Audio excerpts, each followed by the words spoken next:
eggs because that first drawing has an issue I have with anybody who draw any art, not just him. Anybody who draws a muscular person always makes their legs smaller. No, I was just gonna let you go because we cut in at just the right time. I watched it Yeah. and I was like, I rewound in my brain. I was like, oh, I'm glad he made his legs bigger, and I was like, yes, it's gonna be a great opener. Hey, everybody! Ah, it's good to see everybody here. It's good to see everybody out there in the live viewer land, and it's good to see everybody through the internet in the VODs. So I see you live viewers over on, what is it, Twitch and YouTube and Moonbeam. And I thank you guys who are watch the VODs, who check in and keep up on your, even if a little bit more on your terms. Anyone who is watching on the VODs, if you ever want to join us live, we stream almost every Tuesday, 8 p.m. Eastern, here on Twitch, YouTube, and Moonbeam. So come join us and turn my Castlevania into What We Do in the Shadows instead. That's a thing you can do. Or, you know, you could help me. That would be dope too. But yeah, if you ever want any of our socials, anything like that, rpgstorytelling.com. There's link trees and links in bios and all kinds of fun stuff over there, including some merch. Merch, get yourself a t-shirt. They soft. Sarah, any other announcements? Anything else on the docket? No, I think that about covers it for us for this week. Excellent. Welcome back, Riss. We missed you last week. I was going through plot hooks and I was like, oh no, half of these require Riss. Very important character. I'm so sorry. That's okay. No, it's Life not. You shouldn't be happens. sorry. I'm Life still upset. happens. Never do that again to us. I had to work. I apologize. I take this as a personal attack. You don't had want to to spend time be- with me. An adult, unfortunately. Gross. I know. We hate it. Hate to see it. It was truly terrible. Oh, it sounded like it. And it was your All birthday right. too. It was my I know. birthday too. Yeah. To Work make on it your birthday. Yeah. To make icing it on the worse. cake. I had to work overtime on my birthday and miss deity because of it. It was great. Boy, oh boy. Well, let's leave the real world behind and travel through the skies, through the dimensions, through the mists into Barovia, the land with no sun, whose skies are always overcast with the thick clouds of the mists. As it is now, so has it been for decades, centuries passing as has each before it. The people here are born, they live, struggling against their oppressors, and they die. Some are even unlucky enough to find they live through another turn of the cycle, when the mists and the shadowy creatures that inhabit them deem it time to wake the Count from his slumber, and to capture souls from beyond their borders, entertaining or perhaps torturing the denizens here. And this is where our story begins. Gawain, what happened last time? So, on last episode of Trapped in the Mist, which I think I like to call Tales of Barovia, Sing Say. Part two. Part two. We could call it Ba Sing Say, Barovia. But, you know, copyright. Yeah. We split as we were expecting to go into the Tome of Strahd with Riss. We awoke to find ourselves not pulled into the Tome of Strahd, but instead found a note that Riss had some important business with Ludmilla that needed to be tended to. And was gone. So we all kind of did our own thing for the day. We started out with before, well, or I guess right after breakfast was prepared, Nedro began to, or not Nedro, sorry, Ivor began to flicker and disappeared as he was called forth as an echo for who we deemed Eye Patch instead of Ivor, Prime. as this apocalyptic version of Ivor, who we above table know was in fact the villain, summoned Ivor to be his backup as three characters were pursuing Eye Patch through the Badlands in this apocalyptic landscape.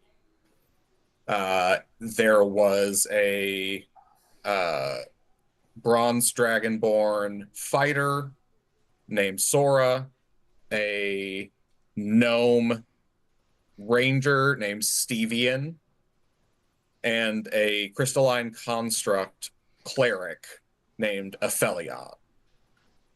They did some combat, eventually through some, albeit slightly hilarious antics mid-combat due to a jammed gun. The party of, or this party of adventurers eventually got Eye Patch to retreat and took down Ivor, sending him back to us in Barovia. He got resummoned a couple of times because his gun got jammed, and then so and it seems that Eye Patch has talked to IT before, and it said, "Have you tried turning your echo off and turning it back on again?" And Cesar was happy to oblige. It's called a hard reboot. Yes. Hold the power button. Go ahead. Then we moved from there to Gawain finishing breakfast. He made a bunch of muffins for everyone. We then follow Nedro in his hunt for knowledge. Since our real knowledge seeker wasn't around. Looking into the scroll of the... God, I always forget the name of it. The Hag Scroll. Yeah, the Hag Scroll. Yeah, yeah, whatever it is. I can't find it. The Hag Scroll that is to release... That was supposed to release Yana. Nedro had a certain suspicion that there was more than was going on than we were told, because hags never bargain without a price. They really rarely give anything that doesn't come with a condition that changes the deal entirely. So he took it to the only other person he knew with esoteric arcane knowledge in Vallaki, besides Riss, which was Lady Wachter. We learned from Lady Wachter as she went over it, she learned that effectively the scroll would release Yana from her binds. However, it would trap the caster instead. So it's just a swap. That was the big revelation there. We then went to a vignette with Gawain as he went looking for a cooking master, I guess, a master chef, as it were, and eventually, through a very lucky investigation check, found a very small back alley hole in the wall with I think what we would identify as a Slavic man, as you said, like a small Slavic version of the dude from Up. Yes, correct. That is who it was. Gawain went in and was kind of inspected by this chef, who is only known as the chef. And he did not speak any common, but through just acting like a little sponge, Gawain absorbed quite a bit and learned some secrets to master cuisine. Not yet, but to like, he's now on that path. And from that, from now on, anytime someone eats one of my meals, it acts as a good berry, healing 1 hit point and filling them for the day, as Gawain's portions are so massive that they feed you for the whole day. There's a joke there somewhere, but let's not even get into it.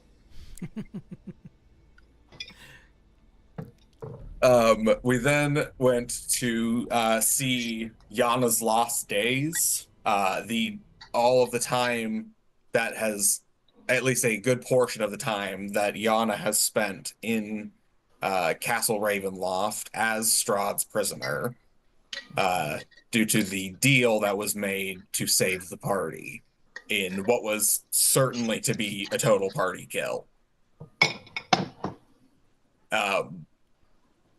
And we, during that, see Yana go from Strahd's plaything to relatively quickly losing interest and just being like, yes, you can go about the castle. I don't give a fuck. You just can't leave.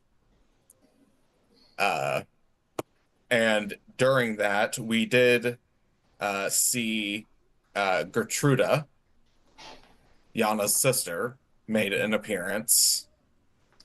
It appears that she's Strahd's gardener now.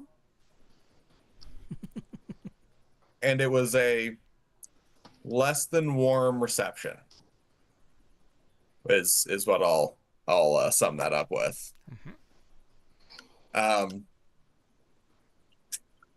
But that is, I believe, we come back to what, the next morning or that night, I guess. Yeah, we'll do that night. As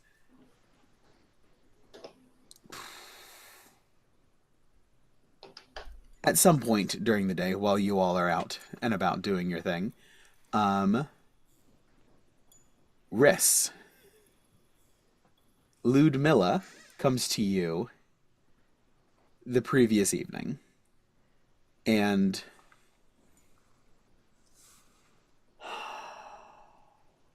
I'm gonna have to roll for this. Hold on.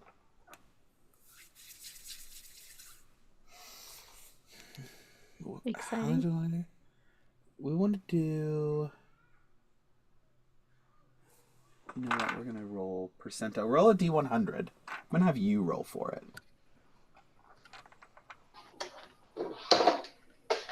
Me roll? Yes. Roll a D100. Okay, hold on. I have another D10 out. Green is 10s.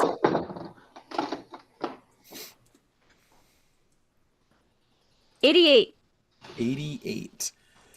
Comes and Ludmilla appears in the apartment, and it's been several hours. You are up and about.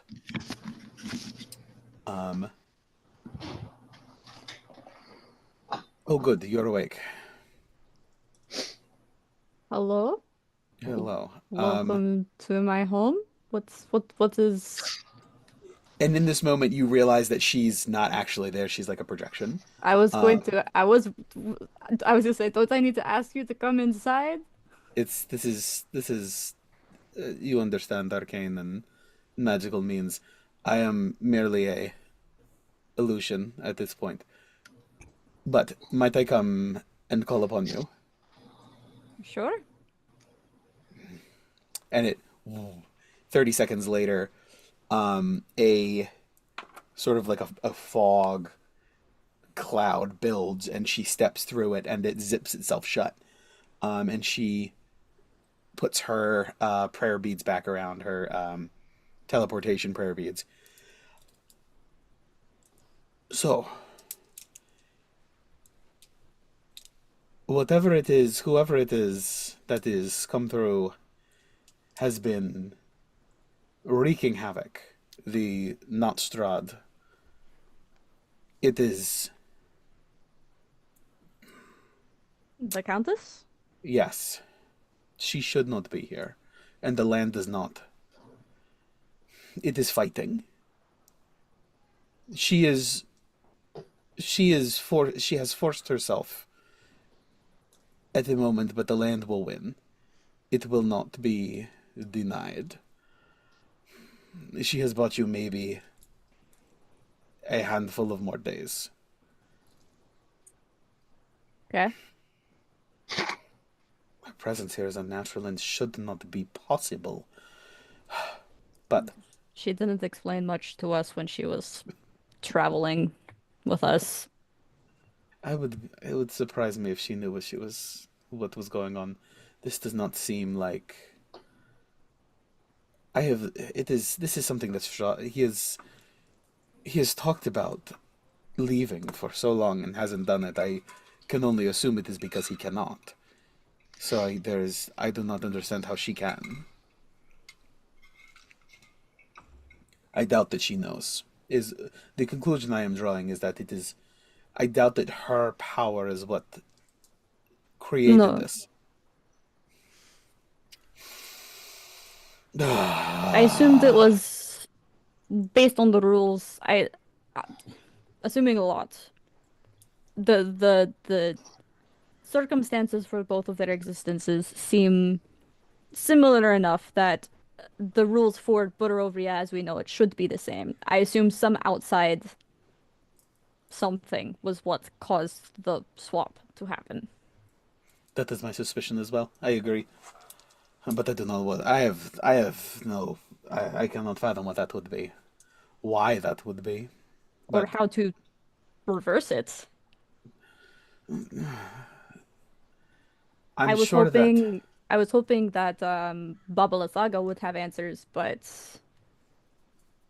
she kind of and by she I mean the Countess. That encounter did not go at all how I thought it would. Oh. And the Countess played Baba Lysaga like a fiddle and then murdered her to connect or attempt to connect to the land once again. I was worried you would say that. Yes, I could feel it. I heard her. And she casts a quick spell. Her eyes sort of flash for a second, and there's like a pulse, like a little bit of an energy wave that you sort of like feel vibrating through. All right, we are alone.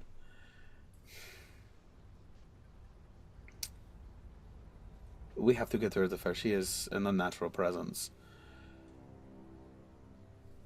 Strahd tolerated Baba Lysaga and would never have slaughtered her like that. She was too valuable an instrument. She is going to ruin the valley. It is a delicate balance. Okay. I am... as she begins to like spiral and ramble and like reels herself back in, she is starting to unravel. This is really getting to her. All right. Just gonna kind of walk over and like grab like a glass of water and like offer it to her. Like take a breath. I understand.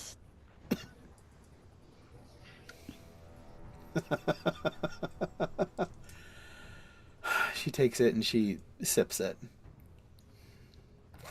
Okay. Well, about how to repel her. I have been doing some thinking.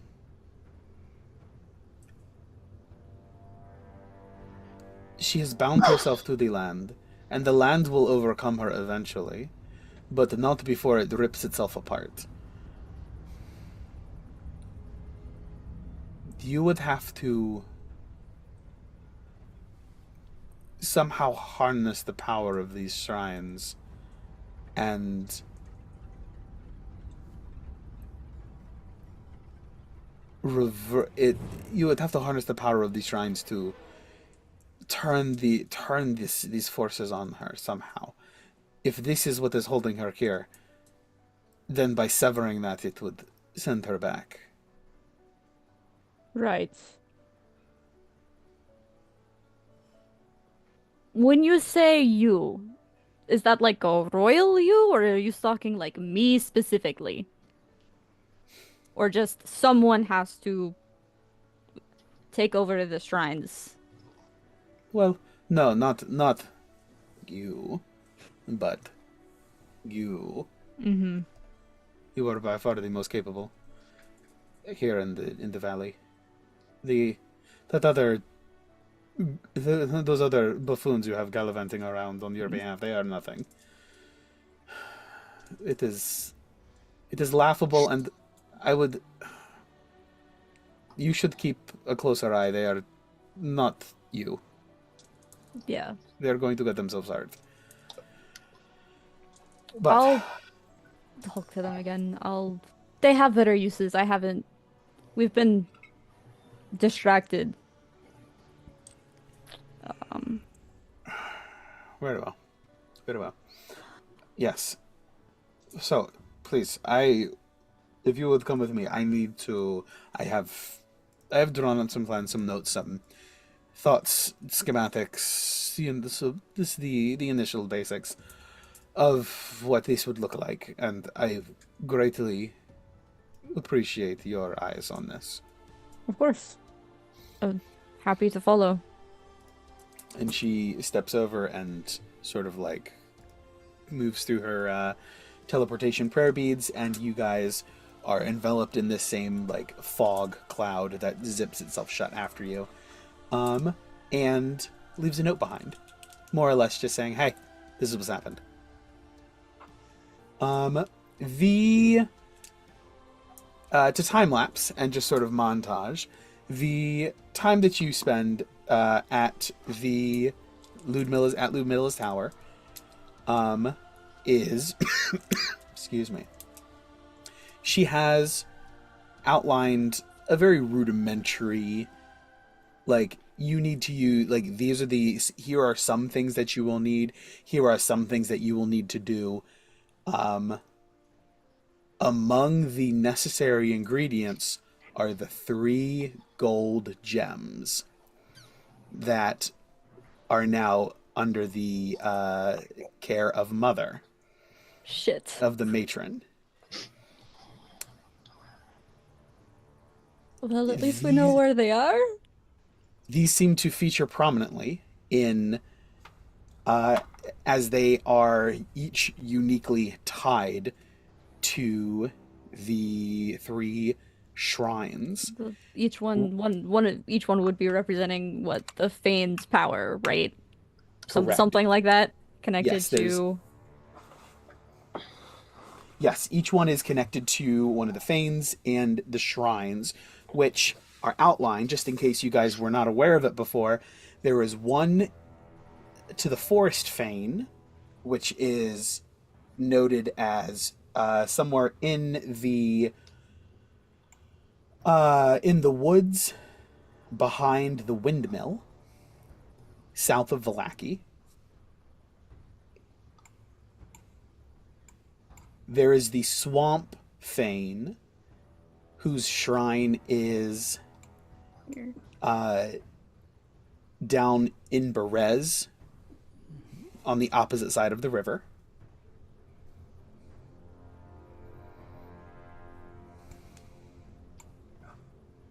And then the final one is, of course, where Baba Lysaga was sacrificed.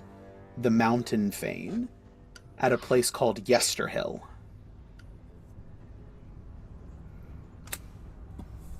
Far to the west. Far to Here. the west. Yes. And then you said south of Vallaki, so like here. Somewhere in those woods, yes. By the windmill is over here. Oh, okay. So it's somewhere like in the area in here. this okay. Yeah. Where's Berez? Berez is down here where Babalasaga was. Oh, okay. And so the last one is like in this area? Can we put permanent markers on that? Yes. Mountain, swamp, and forest. The 4 elements.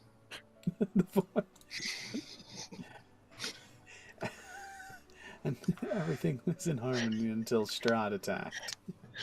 Actually, probably. Get into this book, you can find out if that's true. Now, once we come back to Ned, he's still going to attempt to find a peaceful way to make this work. Keyword attempt. Mm-hmm.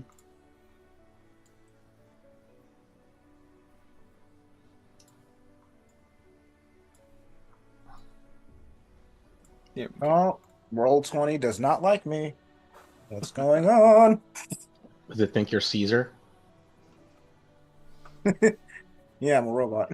Yes. I'm glad you got it. Took me a second, and I was like, ah. I thought it's because his windows kept crashing. That works too. He does love punching windows.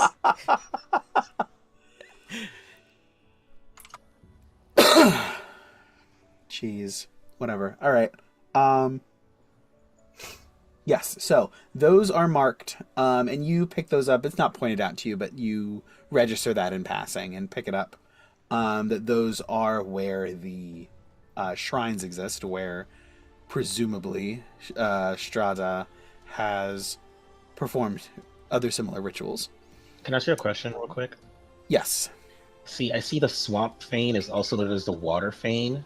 Does the mountain and forest have other names assigned mountain and forest like the swamp does? No. Oh, you're special. Okay. For very special reasons. Well, someday we'll find out. Bless you. Sorry, Thank you. continue your thought. I have a question, but I want to wait until Lubilla is done explaining everything. Okay, gotcha. Essentially, there is a 3-phase ritual that you will need to complete with Lady Strahd. You may not need her bound, but perhaps that would be easier. But you could do it. You could just do it with her present within, like, I don't know, 30 to 60 feet. Somewhere in the near vicinity. So to lock onto her. And sort of using these gems to summon and almost like bind the energy within, rendering that power inert.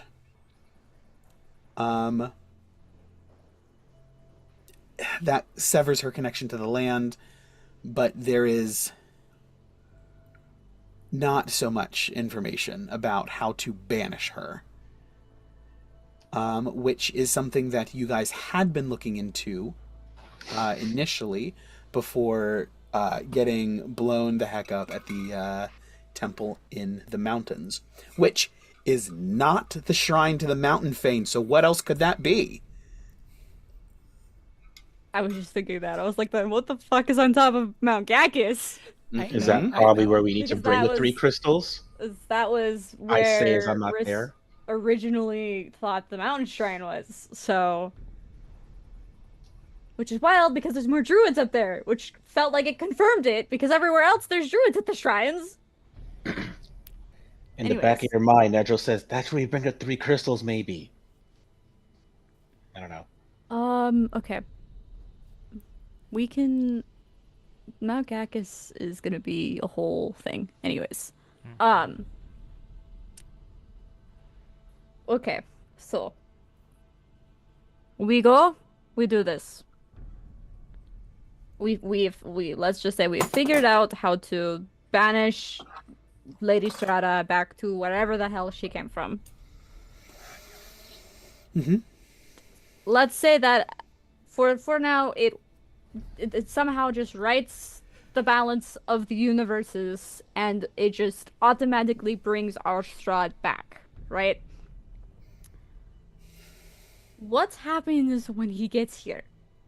Is this going to mess with his connection to the land? Is this going to is severing her connection to the land going to forge a connection between whoever performs the ritual? Because I don't want that heat from Strahd when he gets back. I'll be completely honest.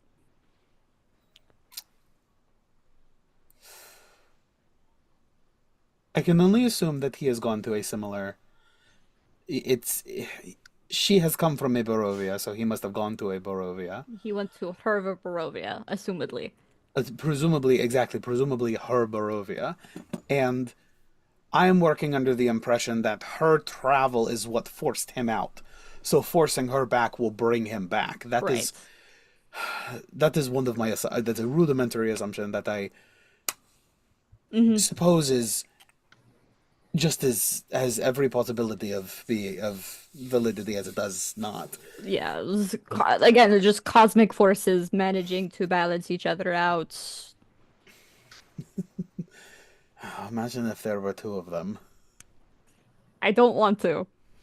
We could I let them fight. don't want to. Anyway, let them fight. Oh my gosh. I gotta pause and come above table for a second. I ran, so we're running Death House for the campaign that I run for the students. And one of them really wanted the baby that the nursemaid had.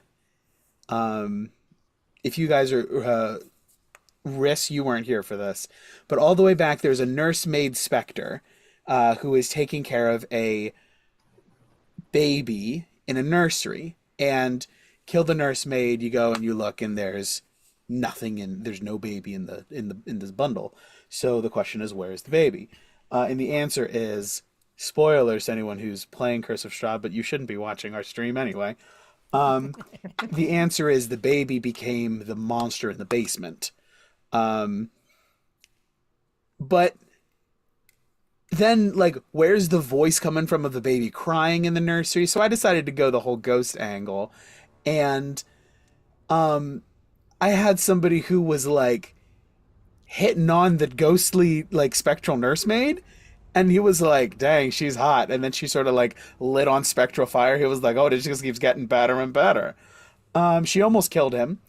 And then afterward, somebody was investigating and wanted the bundle of baby and realized it wasn't a baby after they saw it.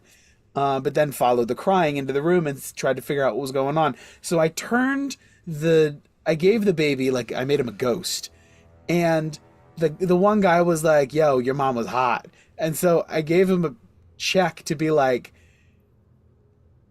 I gave him a check and he succeeded. And so the baby's like, you are my new father. It was great. Because I would randomly just like, well, he had this super deep voice and he's like an infant. And it's like, everyone's like, what? And I'm like, don't worry about it. But I got to pull the line. I was like, Father.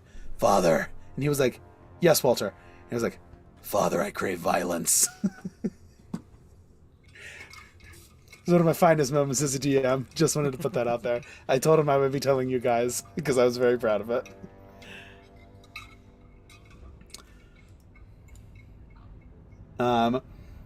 Yes. That's basically what he looked like. The decay. I just thought, because I wasn't there either, but that's the vibe I'm that's getting. right. Yeah, I wasn't there either. It was a shambling mound, but made of like trash and people. Yeah, you said baby that wasn't baby and monster, and that's what came to my head. What is this from? That's from Resident Evil. Resident Evil, of course it is. Okay, so Sorry. Apologies. We long rested right before going to the tower, if I remember correctly. Right, there was a day. Before you went to before this, you teleported just now? Question mark? Yeah. Yes. Right after. Yeah. Okay, sorry. I'm counting. I was looking at my counting days again, and I was like, oh wait, I don't think I counted. So I'm marking it down now. Yes. Yes. So it was a long rest leading up to your teleportation just now. Excuse me. Yes. Sorry. That's okay. I'll go. And Obligatory Lexi cameo. yes, hello, Hyper B. Yes. So where were we? I'm sorry. I wildly derailed. Riss was asking. Riss doesn't want any heat from Strahd about potentially being connected to the land after deconnecting Strata, and then Ludmilla had the crazy thought to like just stick them together in a room and watch them fight, which is wild. Fuck it, grab your popcorn. Yeah, exactly. You get to fight the victor. No, I don't want to do either. Well, Strahd Okay, has been so- looking for a love interest. Now they've got a matching pair. He Very is Very I was low. gonna say they're gonna pull some Yes. Loki shit. Yeah. does love himself love more than himself. anybody else. Yeah. Vanity can only go but so far. God. Rip apart all the Barovias with this event. Anyway,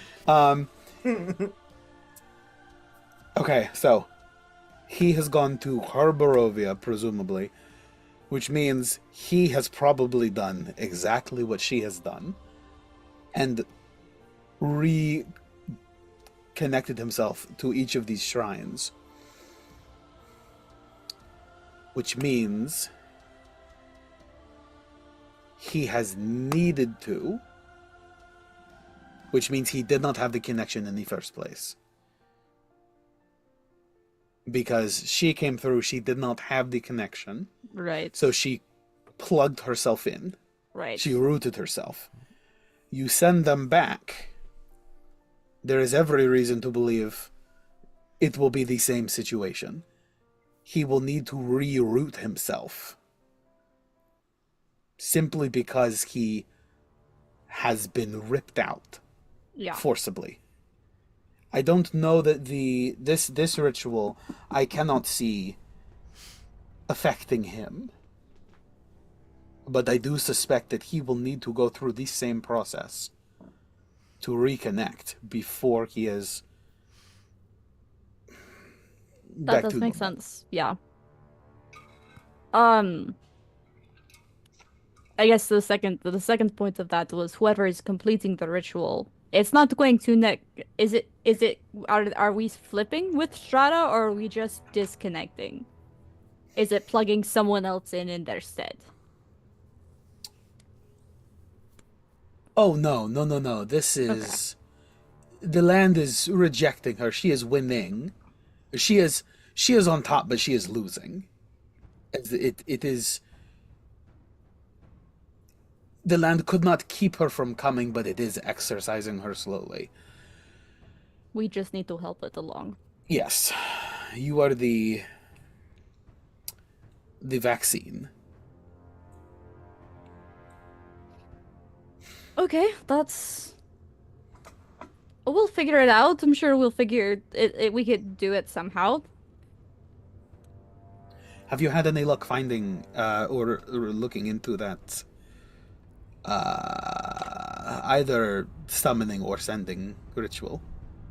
That the other half of this. No, we when we got to the last time we talked about that, we were headed to Gakis, right? Not Gakis, the shrine that's up there, the ruin that's up there. Did you guys tell them that's where you were going? I don't remember, I don't but think they caught us on the way there.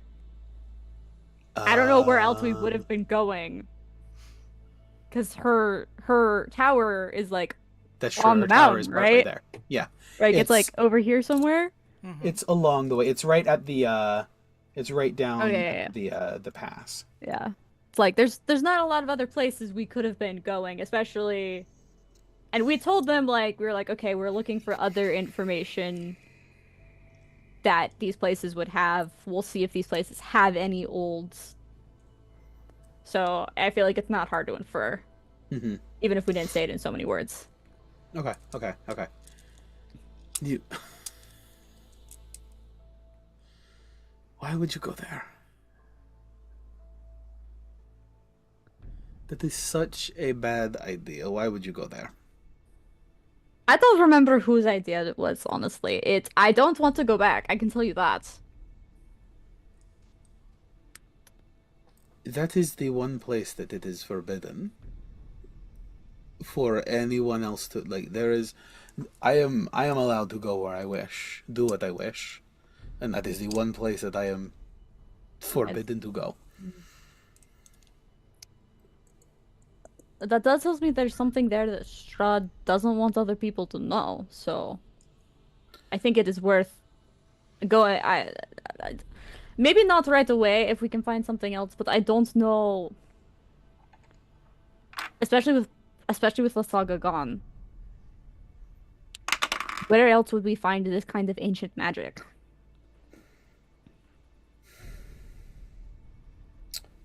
Have you spoken with Vivastami? No. I don't know that I have an in with them. I don't know about anybody else in my party. Mm. I don't remember anyone specifically mentioning it. I might not be remembering though. The last few days have been a time. It might be worth speaking with them. They are purveyor of ancient artifacts and keepers of lost knowledge and all of they are. It would be worth speaking with them to gather their insights.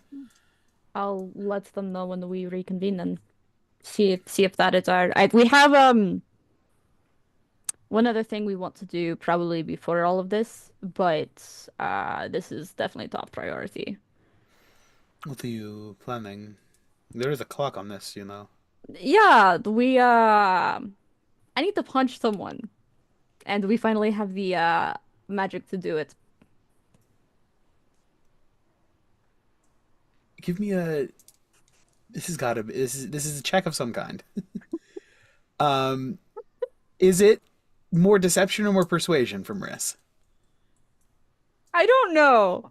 Are you trying to like obfuscate, or are you just trying to, like? I don't know if okay, so I'm not trying to be like super forward about it because I feel like Riss at this point trusts Ludmilla like pretty like but they don't know how the rest of the party truly feels about Ludmilla, especially since she like as much as she wants to help us, her loyalties unfortunately do kind of have to lie with Strahd to a certain extent. And so Riss isn't going outright and like they feel a little bit better about like not necessarily outright lying because it's Strahd and Ludmilla, especially after this conversation, does not follow Strahd at all. And since Strahd is here, I feel like Ludmilla would be more willing to be like, yeah, we're gonna get Yana out. Like would be less like, oh, I'm gonna stop you from doing that. And so they're not necessarily like lying, but they're also not coming right out and saying it because it's kind of like we're in this middle ground where like I kind of trust you, but I don't know if everyone else trusts you, and I'm not the only person that has a stake in this. Mm-hmm. So yeah, go ahead and that'll be deception. Okay, great. With my charisma is so good. It doesn't really matter. They're the same. They're the same.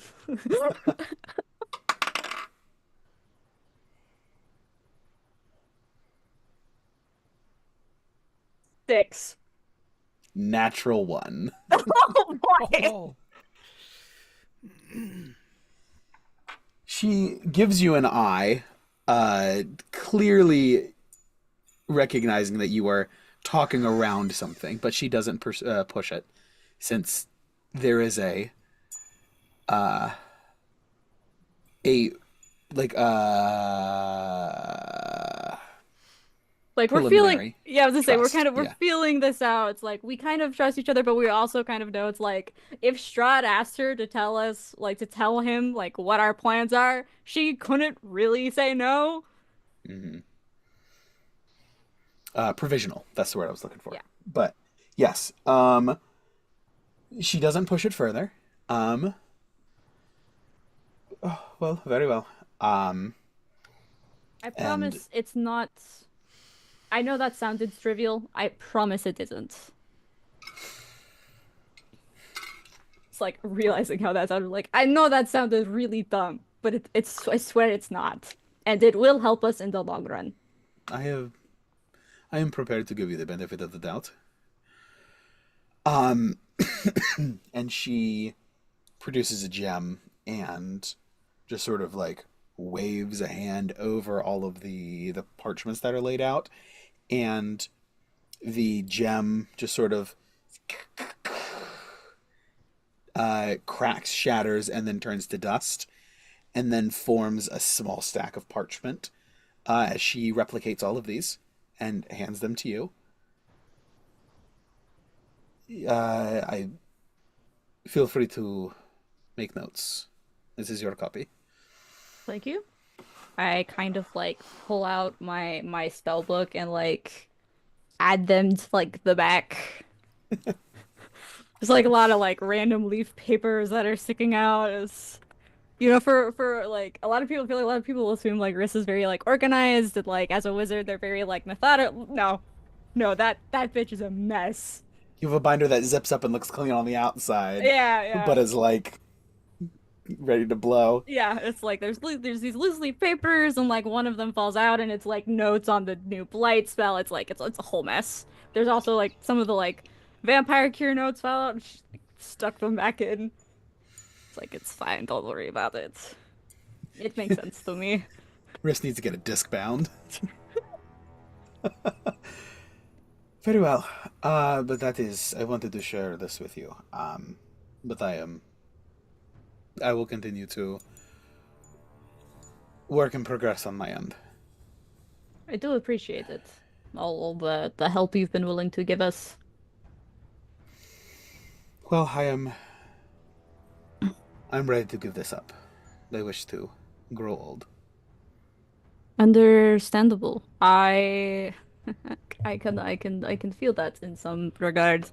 Um I am going to be working on the cure here soon. I was in the middle of a spell when you approached me with it, so it is next on the docket of things that I do in my free time. Very well. Very well. Allow me to escort you back. Of course.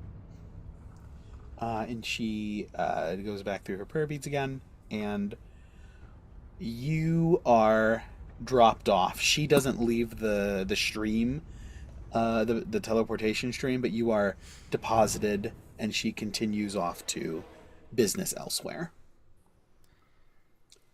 At this point, it is a good way through the day. Like this was a lot of like going back and forth and comparing notes and working and processing and uh, sharing thoughts and ideas. So it's mid afternoon. You do have a couple of hours if you wanted to do work, or if you had something else in mind that you wanted to do. Is anyone else at the apartment? No, everybody else is out. It did is the have we when did people make the assumption slash realization that the spell may not work because hag deal? Was that Um, like during this this was session? during the vignettes. Yes. Okay, okay. So I mean, this, Nedro made that assumption a long ass time ago. yeah, He just didn't act on it until now. yeah. Ned always questioned, but it Yeah, was I don't know why Ludmilla thinks Ned's an idiot. He's never been idiotic. it was it is confirmed roughly concurrently while all of this stuff is happening for you. Okay.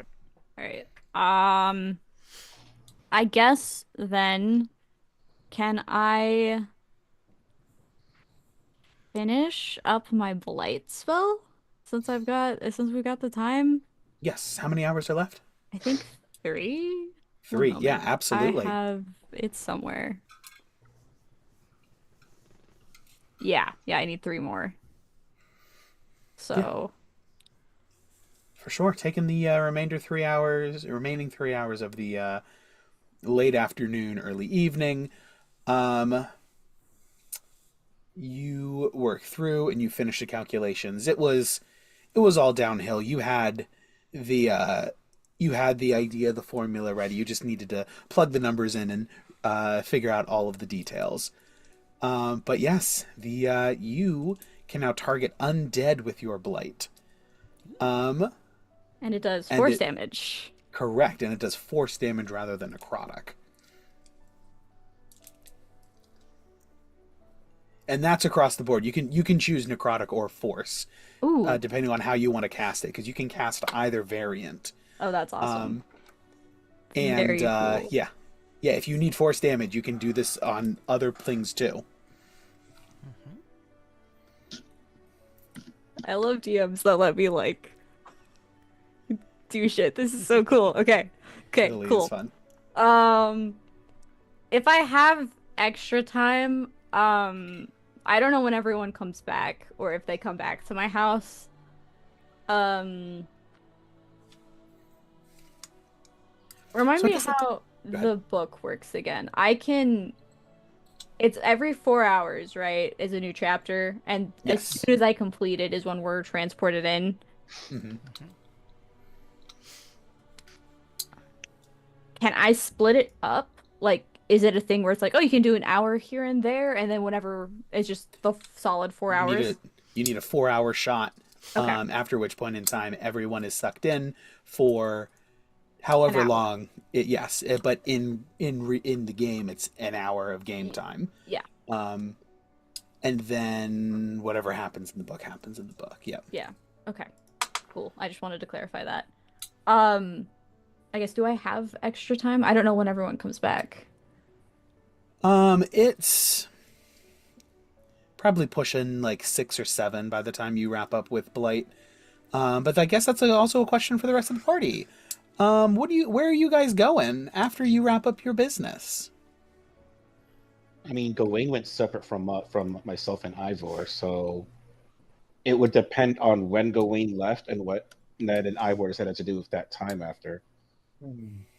Ivor was working on the stun grenade and left Calgary with Gawain.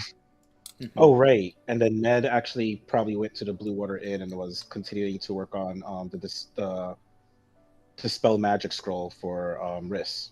Yes. Okay.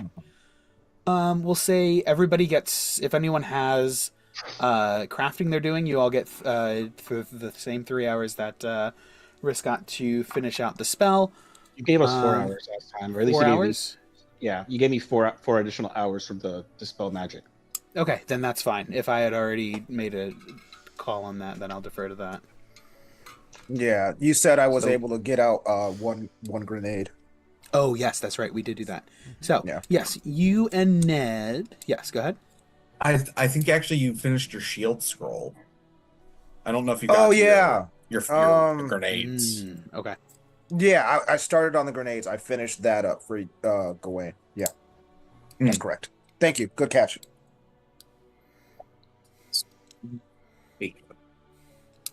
Oh, for Riss's benefit,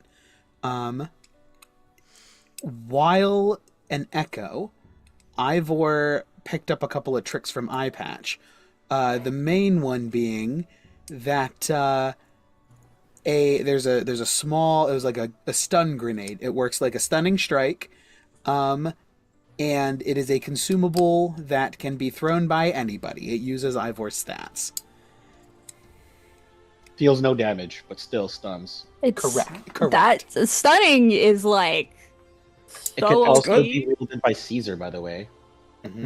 Caesar can throw them. You guys can throw them. I mean, Riss could throw them, but I wouldn't recommend it. It probably won't. I mean, okay, that depends on what stat it uses. If it's strength or dexterity, they're slightly better if it's like dex based, but If it's strength.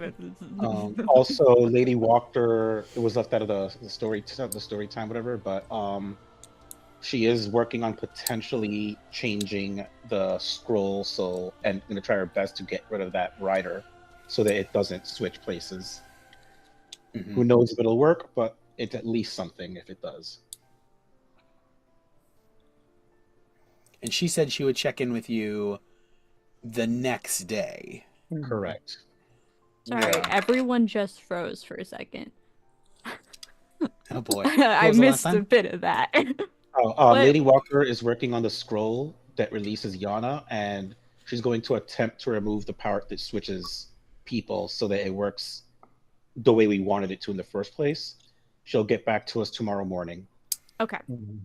Yeah, didn't she send someone else to do a little bit more research as well? Or No, she said that Alexei versus Lover might have more information, but we didn't. Do not but- call him that. But did he lie though? Did he lie? Yes. Where's the lie? very specifically did lie.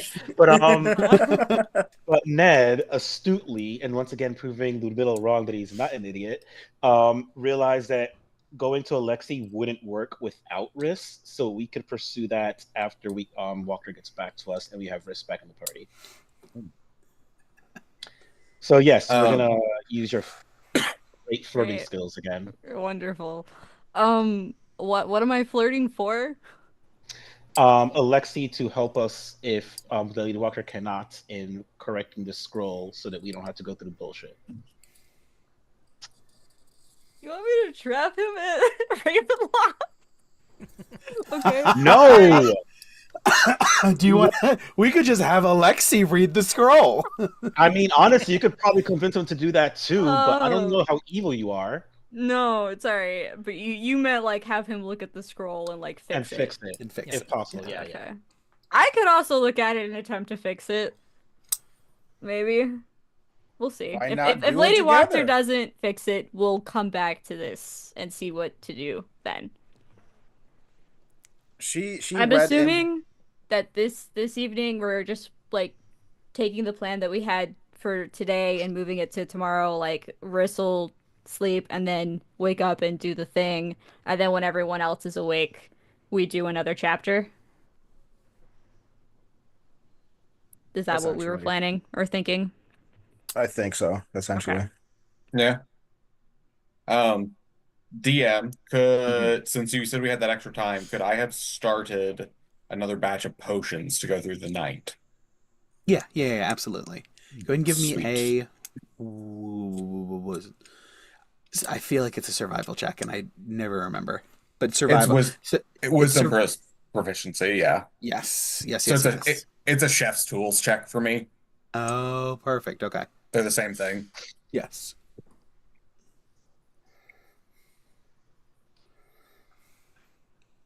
That's a 21. That's right.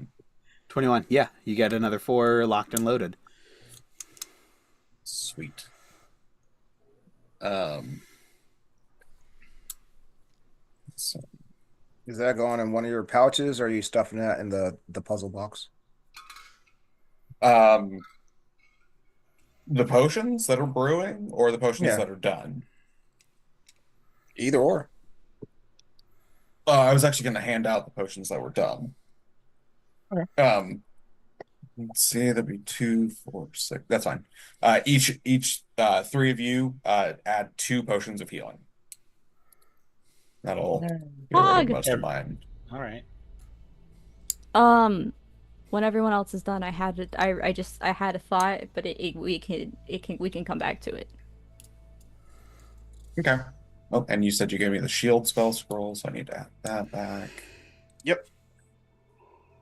You said add 3? 2. 2. Cool.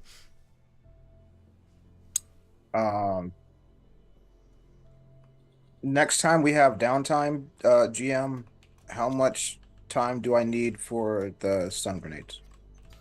Grenades?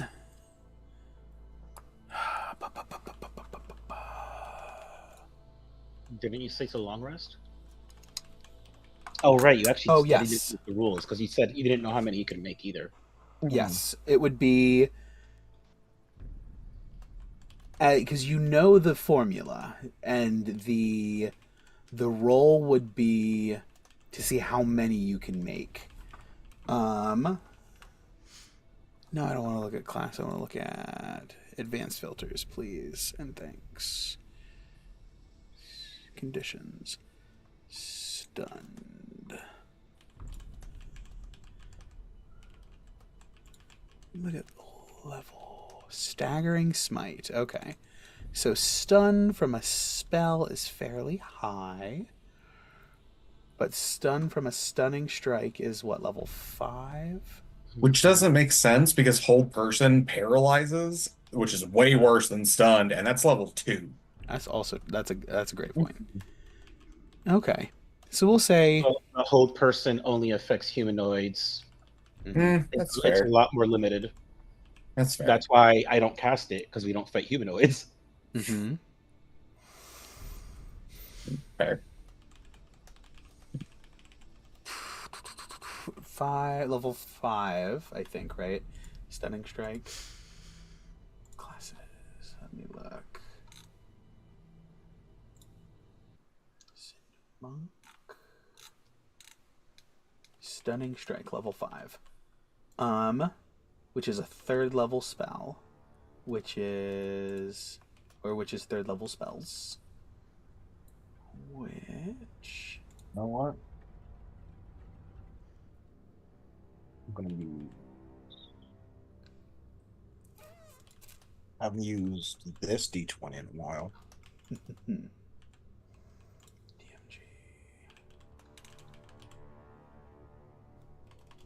Crafting magic items. Scribing spell scrolls, that's what I want. Level 3. I ran out of tabs. What do you mean you ran out of tabs? For my Sure, no. notes. I Oh. put tabbies. Oh boy. I thought you meant Crow Oh had computer. no, it. on my like browser? No. I was like, how did you find that?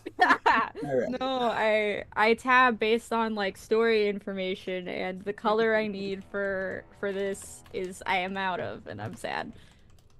It's like, how did you shut down your computer? You might. Alright, we'll say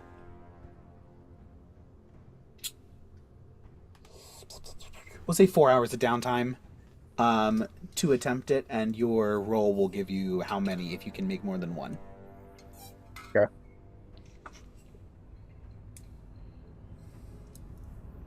Do you want me to doombox it on D&D Beyond, or just roll your very lovely D20? I don't know that there's not more downtime at this point You- yet. Yeah. Well, you said, or wait, did he? I finished Oh, no, the. Because he finished yeah, the shield scroll. This is the same night. yeah. Hmm. Yeah. Next time we have downtime, I'll work on this stun grenade.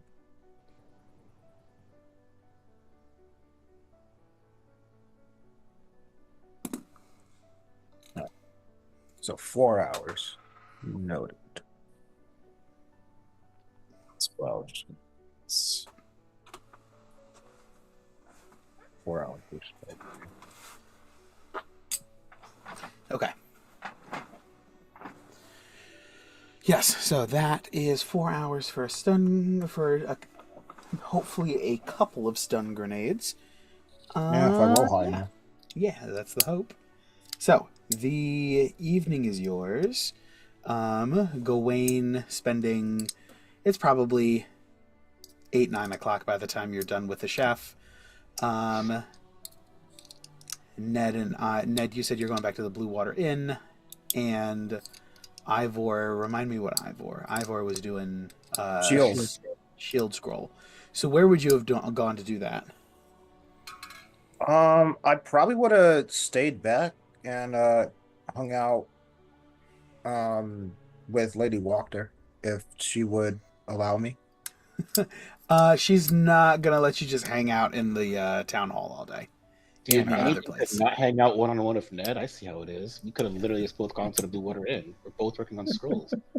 Oh, that's true. If you're doing scrolls too, you could. Oh yeah, you are doing the together. scrolls. Yeah, I probably would have just followed Ned. Yeah. Yeah, Lady Walker's doing stuff. Well, now I don't want to because I had to ask for it. No, right? So you're at the Blue Water Inn, and then Gawain is coming from the chef, somewhere back in a back alley. But yeah, you guys can. Are you reconvening at the apartment? Is that the assumption of where the rest of you would presume to return to? I mean, unless Ned knows Riss is there. Yeah, Yes. we like You don't know if Riss is gone for like a week or 2 days, or like in a few hours. Their message was very unclear. You could check at the apartment. We could, or the person who left with barely any warning could could look for us. Sure, I could. We go to 2 places in this town, and one of them is your apartment. yeah. Sometimes through the roof.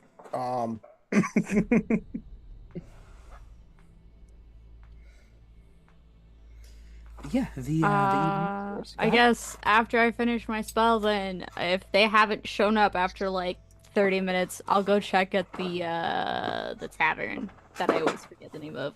The Blue Water Inn? Is that what it's called? Hey, look at me. Got it. Jeez. Yes, heading to the Blue Water Inn. It's like 9:30. There's still some people there nursing drinks. It's not super late, but a portion of the crowd has headed back home. And Gawain seems to have arrived just recently. He's still sort of like settling himself in a booth with Ivor and Ned as you enter.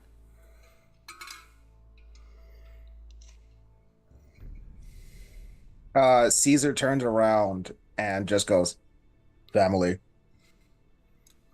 Just this little satellite dish comes out. Family detected. I like to think that since he's not organic, and it wouldn't, hurt him, his head can just fully revolve, so he doesn't even turn his head. Just literally For sure. turns his head. Yeah. Yeah, he can do that.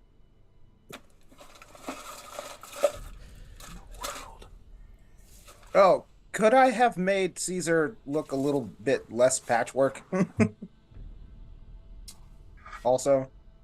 Yeah, working on his aesthetic a little bit. Because he also still has the glamour up, but I just want him to be like mechanically, yeah. He's my baby. Less duct tape. Yeah, less duct tape. Yeah, of course. Just hit him with some more WD-40. Cesar turns around, says family, and Ivor turns around and just goes, Rest? You're back. How are Hello. you? That was not the right accent. Oh, where were you? I might have I was going to make a joke, but then I realized it might not have been a good idea. Ludmilla had some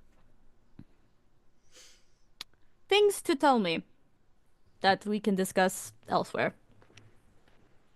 How is she? So, fine. She's stressed. But I think she's doing a little better after our powwow. Ludmilla? Stress? No way.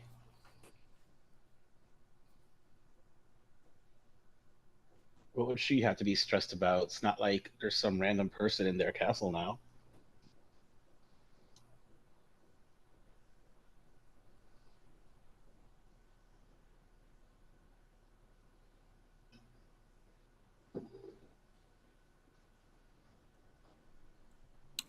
And then at this point, wow,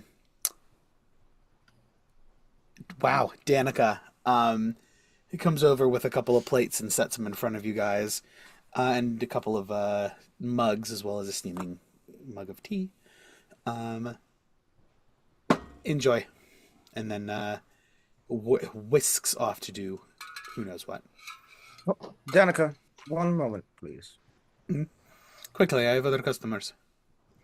Yes. I know this is coming off a little bit of off kilter from me, and I hand her 1 gold coin. This is for everything that you've done for us. I very much appreciate you. And may I have 1 ale? Of course. More than another one? More than the one that I brought already? Yes. This is dire times, and I'm just a little bit stressed. Of course, My you apologies. are. Thank you very much. Your patronage is appreciated. And she will head off and take care of business and return in a few moments with another mug for you. Gawain just immediately turn. Oh, sorry. Go ahead. Yeah, because she brought tea, correct? She brought a cup of tea. Yeah. Yeah. So I just wanted an ale. And Ivor only drinks when he is very stressed.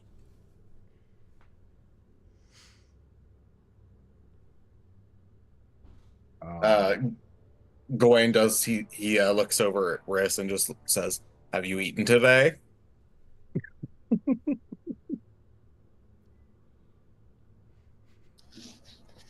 I want you to think about the question you just asked me. You don't know. You eat sometimes. I eat when you give me food that you want me to try. I don't need to eat like you guys do. I live perfectly fine without food. Also, the regurgitation process is not the greatest. So. Sorry, what's not the greatest? My body doesn't process food the same way yours does. So it's less than pleasant. Wait. Focus. Does Riss just barf up owl pellets? Is that what happened? I thought that's what we decided at the dinner. I forgot about that. Yeah, because we got Strahd when Strahd was throwing losing his stomach from the dinner, and Riss was in the background, "Oh, I feel your pain." I hate that I am sympathizing with Strahd in this moment, but I've been there before. Mm-hmm. I can only imagine the first time they ate a meal at the school and immediately running for the bathroom, being why am I just throwing everything up before they figured it out?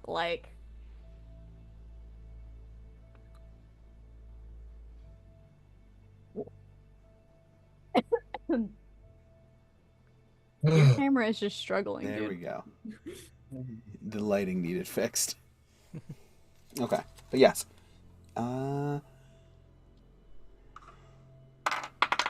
Tavern is yours. Riss, give me a perception check.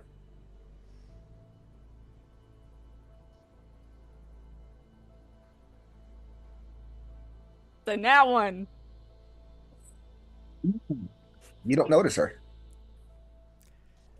You see. Eventually, what you don't see. What you don't see. What you don't see is a very fluffy sugar glider with bat wings on your shoulder. On my shoulder? Mm-hmm. Oh, She's just curled up right there on your shoulder. I continue on like nothing is the matter because nothing is the matter. Yeah, nat one is a nat one. She's just there.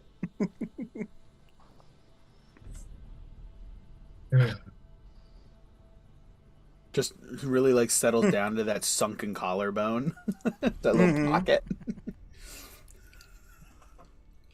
My I got my like my shirt and my cloak on. It like provides some padding.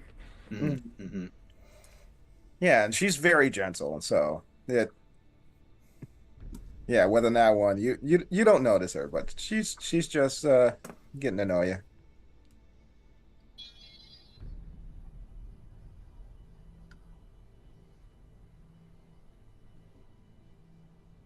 So wait, the Blue Water Inn is empty now, except for us.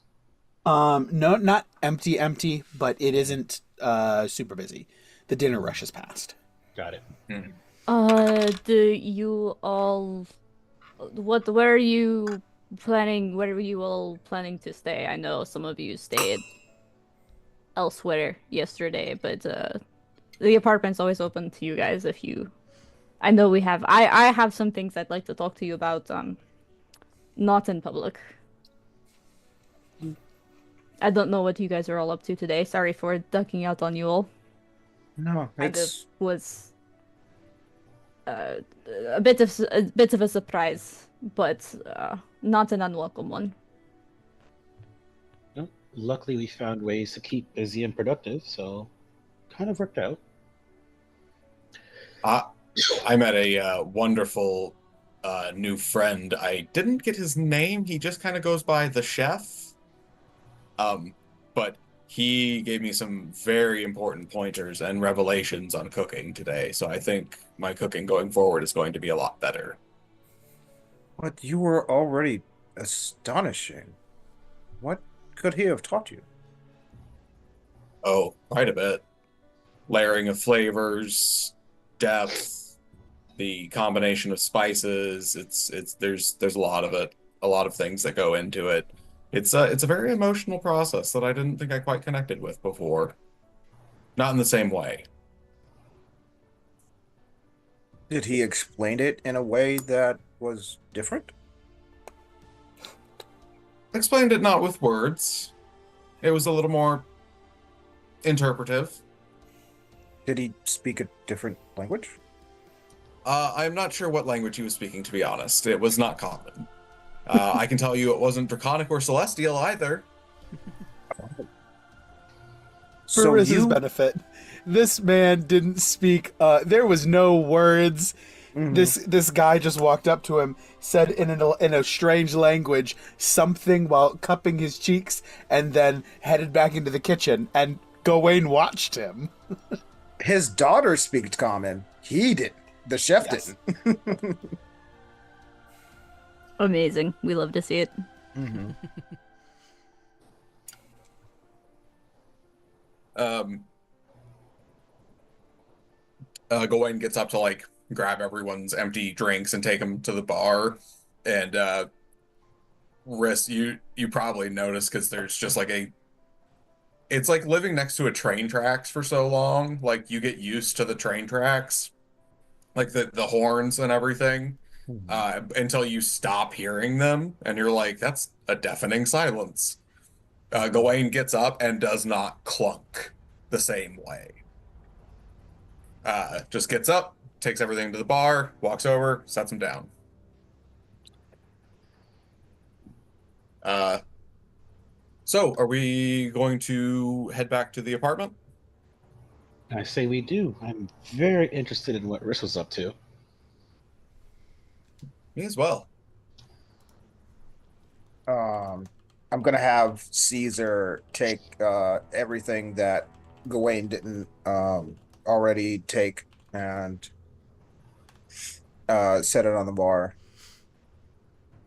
and we'll head out. As we're walking there, I'm just gonna explain to Riss what we were doing. So, I had a suspicion for quite some time that stroll the hag gave us wasn't gonna work out the way we wanted to. Long story short, Lady Walker has it is going to attempt to fix an issue that would essentially screw us over if we used it. And if she can't, I'm just gonna have you flirt with Alexi to see if he can. If you want to skip that step, you can give it a shot and see if you can figure it out, though. I might do that first, yeah, because you were there the last time. I can help. Look, I'll give you some pointers. No, I don't. Okay, the thing is I don't want to flirt with him. I wasn't trying to flirt with him. How about this? You speak to him normally, and I'll be such a good wingman that it'll be like I'm flirting for you. I'll try first, and then we'll try that. Are there? I just want to be there. If you just wanted to do this like wingman plan, we could just go to the library. He works there every day. Or if we're not getting anything out of it, it's not as cool. Do you have a spell scroll that you want? I just want to fix this one. Okay, well, maybe I won't be able to fix it. That my abilities are not infallible. Well, no, that's not the case though. But the problem is not the problem, but the issue is maybe you can't fix it, maybe he can't fix it, but together you can. Two great minds. Please do not insinuate that I'm going to have to work with him to fix the I'm- spell. Or do you want Yana back with no strings attached? I know you want to punch her.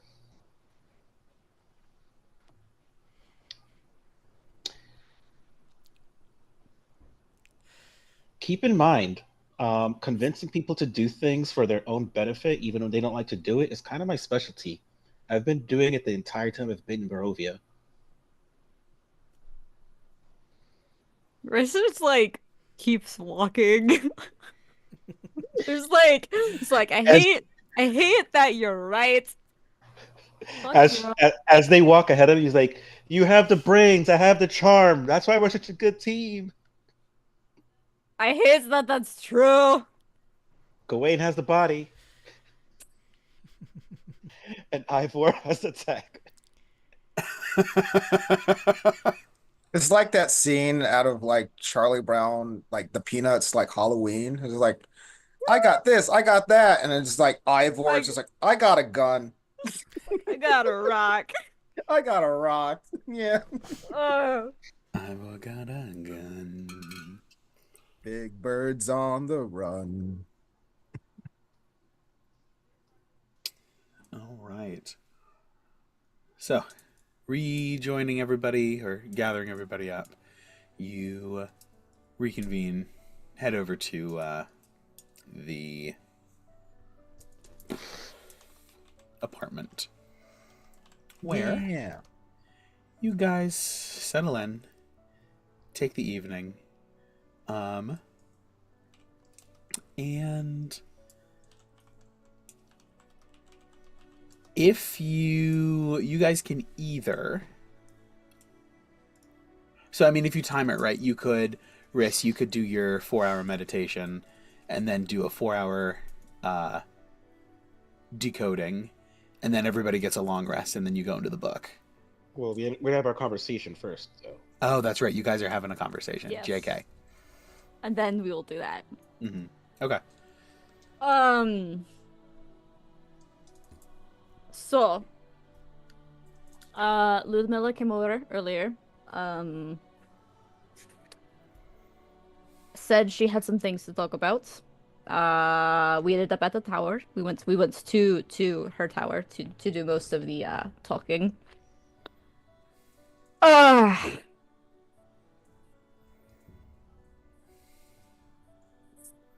Fuck. Hold on. Does anybody know see invisibility?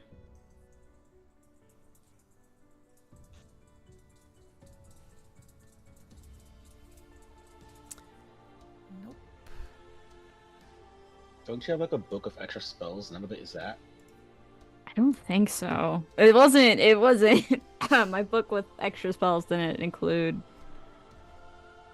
Oh, like I've done most of them. Now, this Ivor does not. Yeah, the only second level spell I haven't copied over is Magic Weapon. For obvious reasons. Yeah. Although, no, you don't need it. No, I think I get that next level. There's no way I can check for a scry spell without see invisibility, right? Unfortunately, you were correct. Okay. Scry, or you know that Bucephalus tends to walk onto the ethereal plane. Yeah. Shit.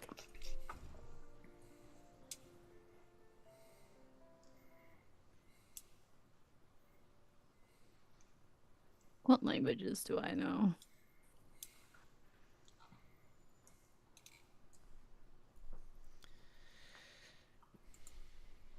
I guess I'll just say it. I might be a bit vague because I don't know if anyone's watching.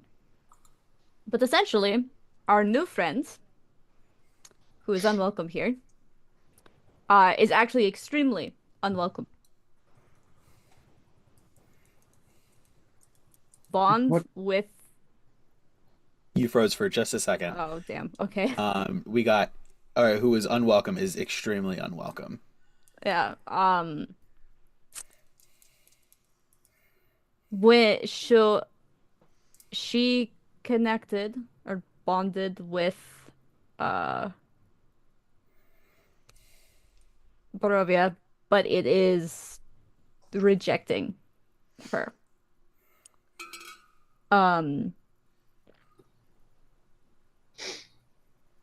We think that it has bought us a couple more days to fix this whole swap problem that we think happens. Um,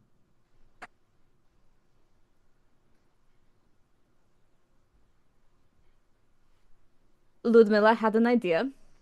Essentially, there is a ritual that'll allow us to force, essentially help the land along in forcing her out. And we hope that when we force her out, it'll just swap them back. Because we still don't know. We still don't know what swapped them in the first place, and we're just kind of hoping that whatever universal balance is in check, that us expelling one will bring the other back where he's supposed to be.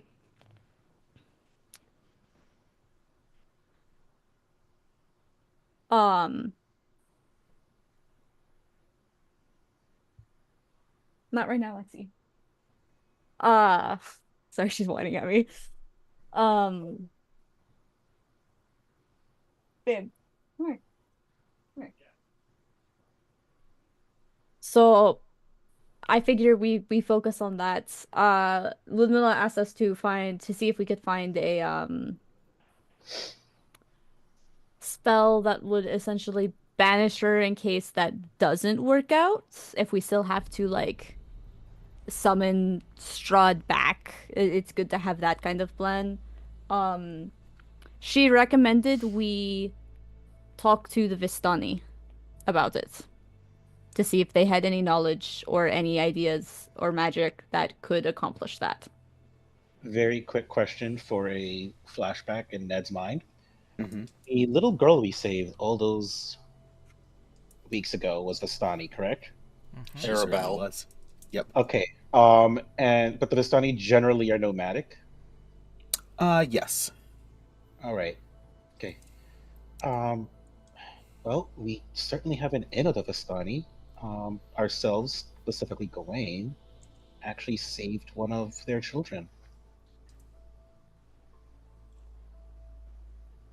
Can always try and take advantage of that relationship. They will be difficult to find just because they are usually on the move, correct? But luckily, we have a connection that can help us with that too.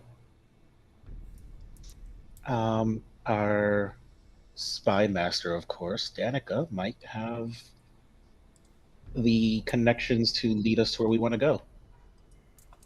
Yeah, that's very true. See, Riss, told you I can persuade people to do shit.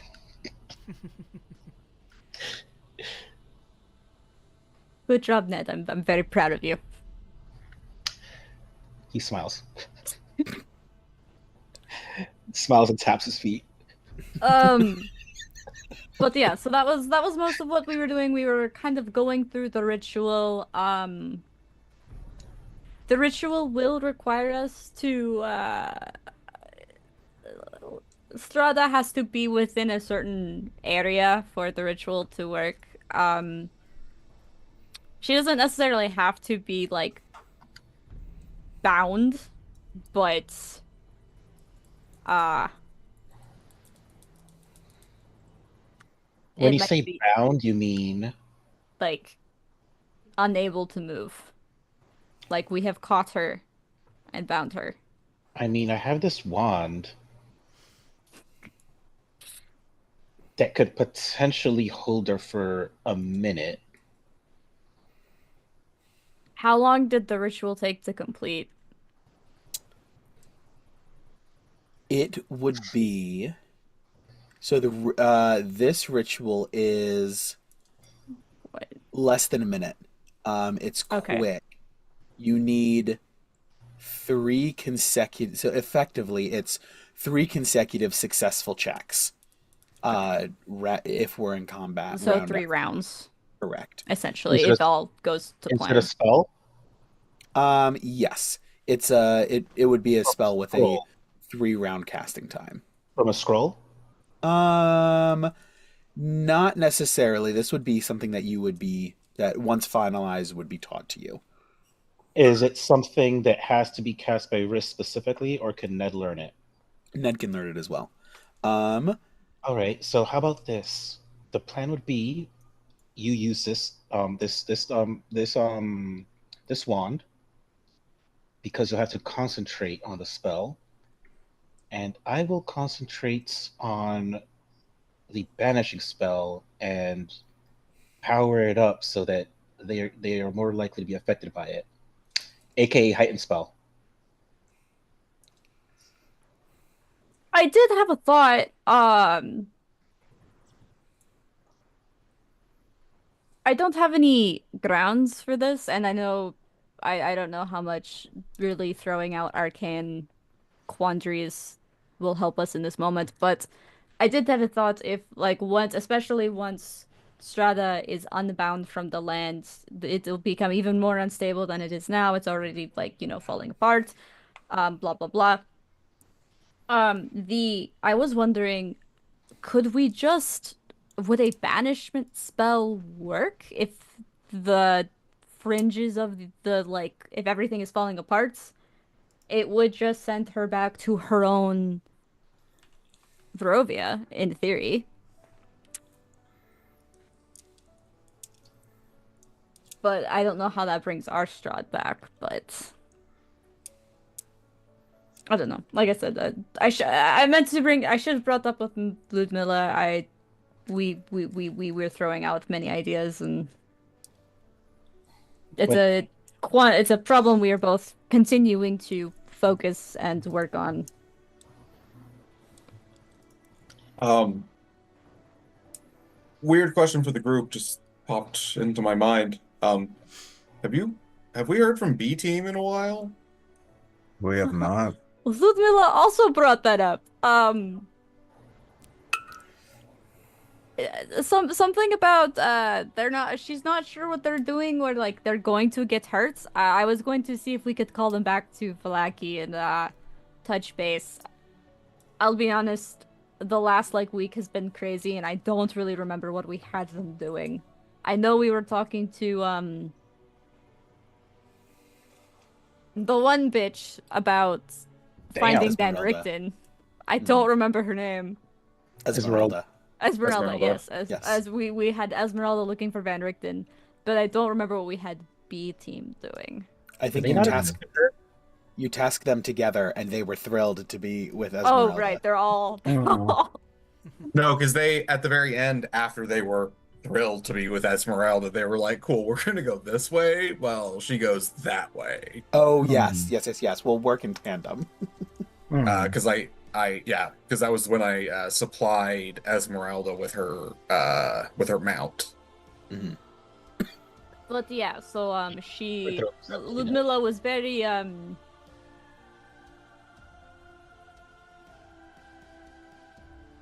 she very kindly called them incompetent and suggested we talk to them. before they do something and they get themselves hurt again. We don't need another death house situation. Hmm. Not that we need to babysit, but maybe we have something better that they can be doing and aiding us with. I forget. Do Gawain, do they still have unit? No, unit is with what's her name? Vasilka. Vasilka. Basilica. Bazooka, yes. Okay. Yeah. Yeah, because we gave it the order to protect her. Yeah. Mhm. That was the last thing. Yep. Unit did. Um, Wait, by the way, going back to this spell, what exactly do we need to cast it?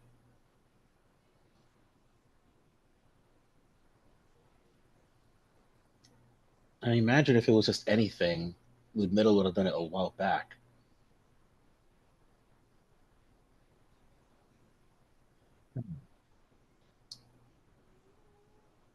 That is a good question.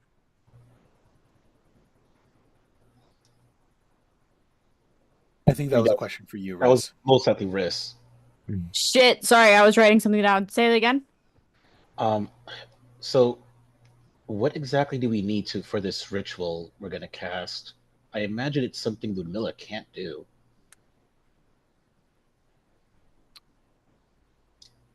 That's a great question, DM. What was because she basically said that we the party were the best people to do this. Yes, the only notable component is the 3 gems. Oh, right, yeah, Three I didn't know golden that. gems. We need okay, so we need to get the you're gonna love this. We need to unconnect the the Lady Strada from Barovia, our Barovia. We need to get the gems back from Mother. Okay, And this then not impossible. I know it's not ideal, but neither is Barovia kind of collapsing in on itself. Okay, you might not like my idea. Prior to this, I did, despite her betraying us, kind of befriend her. Ultimately, the point is this: she betrayed us simply because out of the two threats she had between us and Lady Strata was the much scarier option. Before you brought this to my attention, what I wanted to do was unite against Lady Strata with them, pretty much pointing out that at the end of the day, Lady Strata is could easily wipe them out whenever they want, and if they want their land restored to the way it should be, with their gods ruling the way they should, their best bet would be to ally themselves with us. I think we can still take that approach, but also be very open with them. I'm sure as druids, they're probably more aware than anyone else the state of the land right now. And while I do like persuading people, I usually like doing so by telling them the actual truth. So they care about the land. The land is going to consume itself if we don't do something about it. If they can part with their crystals, we can get rid of the current strata. Unfortunately, have to bring ours back, which still creates the issue of a straw that's keeping them oppressed around. But it does buy us time to restore the land and then properly, with their assistance and any assistance we get from anybody else, destroy Strahd. It's There's certainly nothing a long shot, but it might there's work. and also to add on to that, I don't think we wouldn't even necessarily need her to fully give up the crystals. She could be present at the ritual. We would need them to perform the ritual, but like we wouldn't ever need to take them away from her per se. Correct. Like she would always be able to see where they are. Of course, that would put her in the direct line of fire with Lady Strada around because we need to do this at each of the three shrines. But Oh, that's up to her to decide. wait, did we need to do it at each shrine or just one? You just needed to do it. You needed to have all three gems um, with you when you confront Strada Okay. to try to handle this. Okay, so yeah, so we just need Mother to be on board enough for us to say, hey, she is bad. We need her to go away. We just need you present with the gems I at think we this can. location. I think we can present that option to her. She can or cannot be. She can choose to be there or not. But either way, we'll need the crystals, and we'll see what she says. Yeah. The part that none of you may like, we've kind of had a string of disastrous fights. Even the ones where we win, we don't necessarily win. We got rid of three hags in a gigantic evil house, and the next thing you know, we're being dragged through thorns and nearly dying. Like, kind of tried seeking advice from someone with more battle experience than myself, i.e., the Sword of Light. He pointed out something very true, but also quite obvious. We have a strong tendency to fight people on their grounds. Their terrain. Correct. I think besides having this conversation with Mother, if we can somehow have it in a more neutral grounds in case things get violent, it would be to our advantage. That will take a little bit of working on, and maybe some maybe quite the silver tongue. But we certainly cannot have this conversation around her turf and surrounded by her people in case things go awry. That is an interesting idea. I would venture the city is not a good place. And I yes, It's a long shot, but I think she'd be willing to aid us in this. We might be able to get Ludmilla to teleport her somewhere. oh, so perhaps not on this plane. No, I was thinking something like we meet at like Ludmilla's tower and Ludmilla brings her to the tower where none of her people are and we Hmm. talk to her about it. I don't think that's the best way, maybe not the best way to start with like negotiations by essentially kidnapping her, but if we're really trying to get her off of her turf, Hmm. that is one way to do it.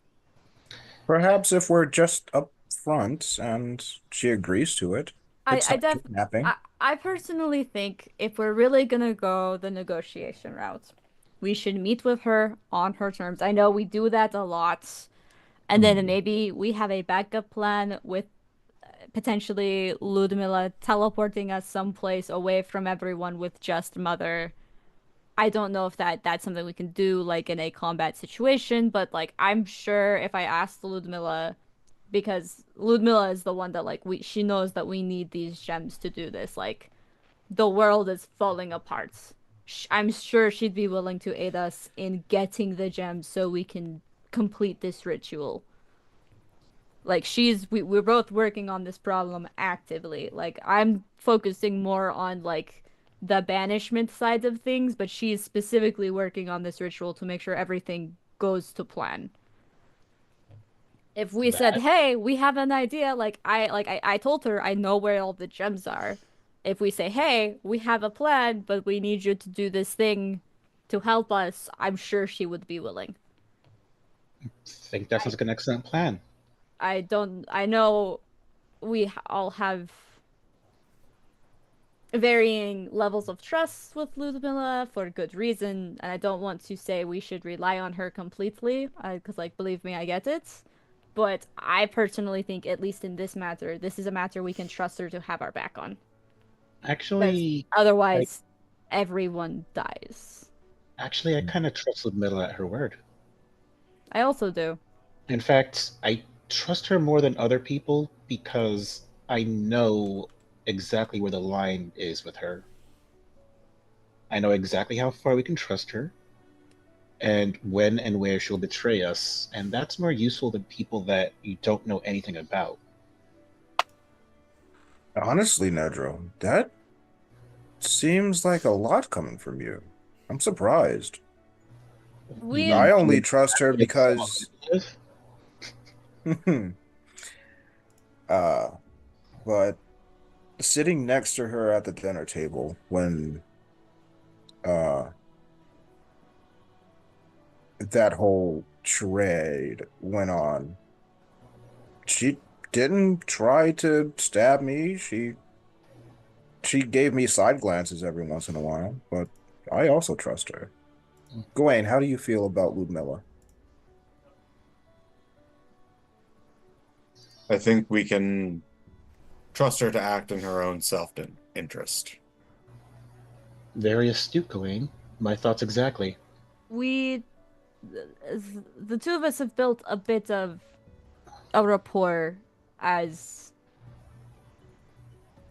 scientists, I guess, in a term. A almost kind of like a, I guess, a workplace respect, kind of like we respect each other's intellect, we respect each other's ability to approach a problem and come up with a solution. And I think that is beginning to carry over into other aspects. I brought up the fact that there is something that we plan to do before we really attack this Strada thing head on. She didn't seem super happy about it, and I didn't mention anything specific. I think I actually said that there was someone I needed to punch in the face before we could move on, which was not the best wording. Thinking back on it, because that definitely seems extremely trivial and stupid to prioritize over the collapse of the world. But she took it at face value and said that she trusted me, trusted us to, prioritize things as they needed to be prioritized. So I think at least the two of us, are moving in a good direction. I don't know how that will change once Strahd returns, but for the moment, I trust Ludmilla pretty well. Less than I trust you guys, but enough that I expect her, like, at least until we get the regular Strahd, our Strahd back. I expect her to have our back in most situations. Hmm. She Okay. understands that we are doing our best to essentially save the world, and she's also in the same boats So as that being someone existing in the world. as a person who's invested in their own existence, yes. Yeah, it's like I guess like if we say, "Hey, we're working on this problem and we need your help to finish it," she will be there because she will also perish if we don't complete it. Was that our life needs things to live? Yeah, Pretty much. All right. I was So like trying to indirectly quote Star Lord. It's like I'm one of the only idiots living in it. Like, Yeah, yeah. You paraphrase it. You got yeah. I enjoyed that a lot. all right. So just so we have things laid out, our plan hopefully is to begin from the top. Lady Walker hopefully fixes that scroll, and if not, either you or Alexi do, so we can go punch someone that you need to punch. After that successful punching, we'll speak with Ludmilla and ask her to prepare a teleportation spell for potential negotiations that may go wrong.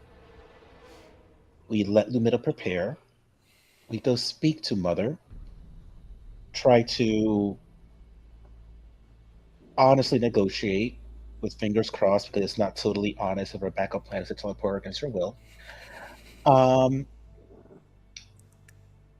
If she agrees, awesome. If she doesn't, we get teleported to a neutral place, or we can try further persuading. And if that doesn't work, unfortunately, take it by force and move from there. Is anyone opposed to any one of those plans, including the parts that are a little bit more nefarious? Looking at Gawain. As long as the intention is to be upfront about this, it is not. I don't have a problem with having a backup plan just in case. Correct. I just want you to know that having the backup plan automatically, morally, makes this not as upfront as it sounds. And you need to be okay with that.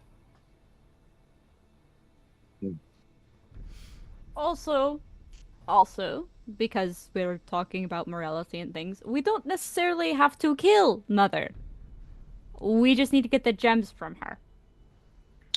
Knock her out, do whatever.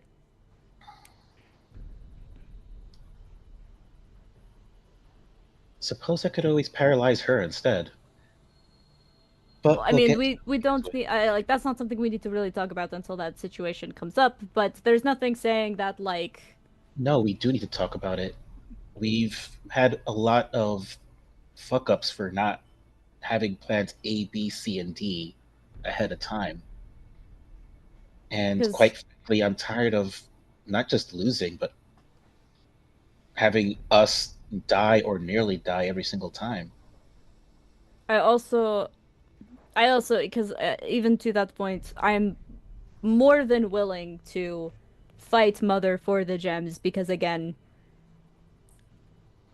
the world is collapsing, and if we don't get them, then no one wins. So for me, it's greater good outweighs the bad, I guess. But also, I don't think that that justifies us killing her in this instance. Yes, we need to get the gem, but that is a last resort situation. Yeah, and as strained as our relationship with the druids are, I don't want to make it worse. And killing their leader would probably damage that beyond repair. Something else Ludmilla mentioned was that when the Strahds were switched, we think that like something cosmic whatever swaps them. And when they were ripped from their own Barovias, they were disconnected from the land. So when Strahd returns, he will need to reconnect, is what we think will happen. Like as Strahd has. And I'm guessing we unfortunately have to help him do so? I don't necessarily know if that is something we need to do. Suppose I mean, is it required that he reconnects in order for the world to not be destroyed? Maybe. Maybe not. We're working in an entire realm of completely unknowns. Like, this, by the rules, should not have happened. No one leaves, especially Strahd. Like, he specifically is not allowed to leave Barovia. It's in, like, the written in the universe, like the fact that this happened is kind of extremely unprecedented, and we don't, like, we are operating at this point, like, with less than hearsay. We are literally operating out of shit we are pulling out of our asses. And kind of hoping when we throw it at the wall that it will stick. Like, nothing is...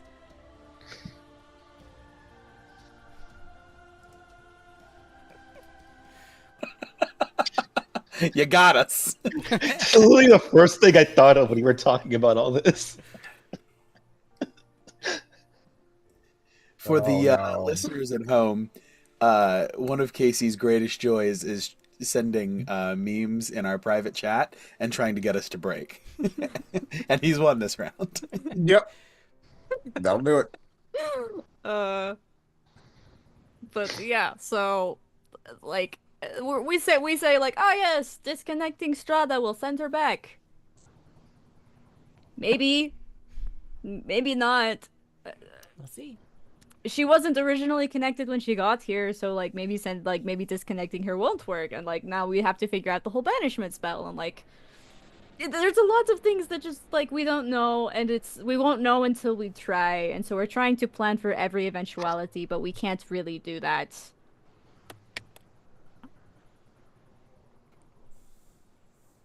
Nope. We can plan for as many as Personally possible. think we wash our hands of. Oh, it froze again. Oh, I didn't say anything important. Just said nope, but we Uh-huh. can think of as many as possible. I personally think we kind of wash our hands of the situation once Strahd returns. He's powerful enough and has enough people that are either loyal to him or forced to work for him at this point that he can accomplish whatever he needs to accomplish to balance everything back once he returns. We don't need to help him with that. Sounds good to me. Also, I don't think he would accept our help. You know, I think what I meant to say is not help him, but allow him. I don't know if we can stop him right now. Like we were kind of getting to that point, but we kind of put that on hold to get him back. Like I don't really think like Grudgingly. I am nervous enough about facing Strada and getting just like literally just getting her to stay put for 18 seconds, enough for us to do this. That's gonna be the trick. Regardless of what we do, like we are not walk. This is not the walk in the park, and I like if it's instantaneous, like we boot her out and he gets back. Like I'm not. I like I told Ludmilla, I don't want that smoke. I don't. That is not a fight I'm looking to do. We just wanted to make sure the world didn't die. You know, we can face Strahd again when we are better prepared and have all the shit that we need to do it.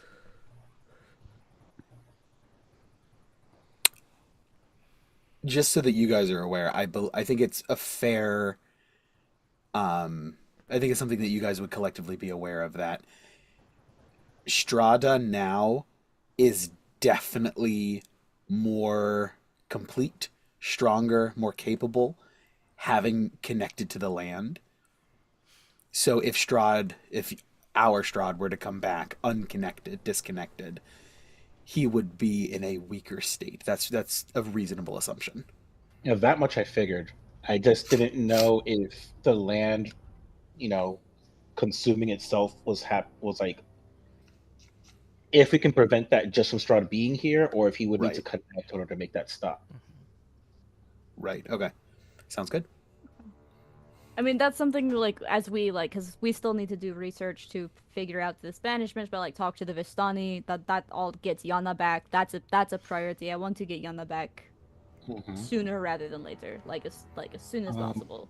Speaking of getting Yana back, once we resolve this whole scroll thing, I don't understand how, even if we get a perfect scroll, I don't know how we would safely get into the castle and extract Yana without facing consequences.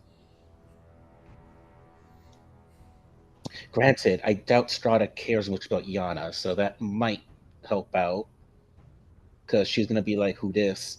And that alone is a benefit, but still.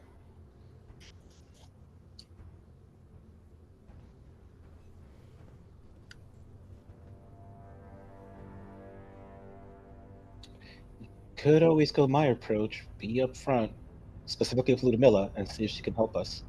That's true. I didn't mention anything specific. She might be willing to help us. That was a line I wasn't sure where we stood on, and I wasn't willing to push that without input from you guys, because I wasn't sure where everyone stood in the whole trust department there.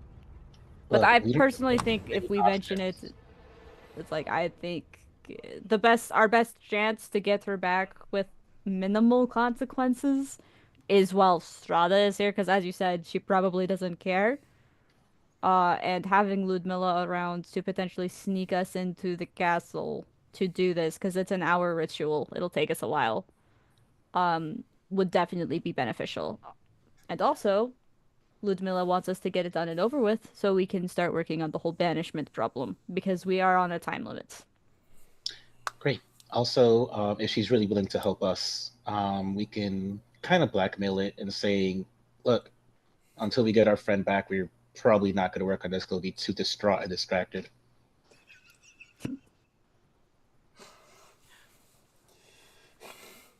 Oh boy, I don't know if I'm going to be able to focus on this until I get this done. I think I'm going to be stuck on this for days. Fine, let me help. I mean, you can't be surprised I take that approach.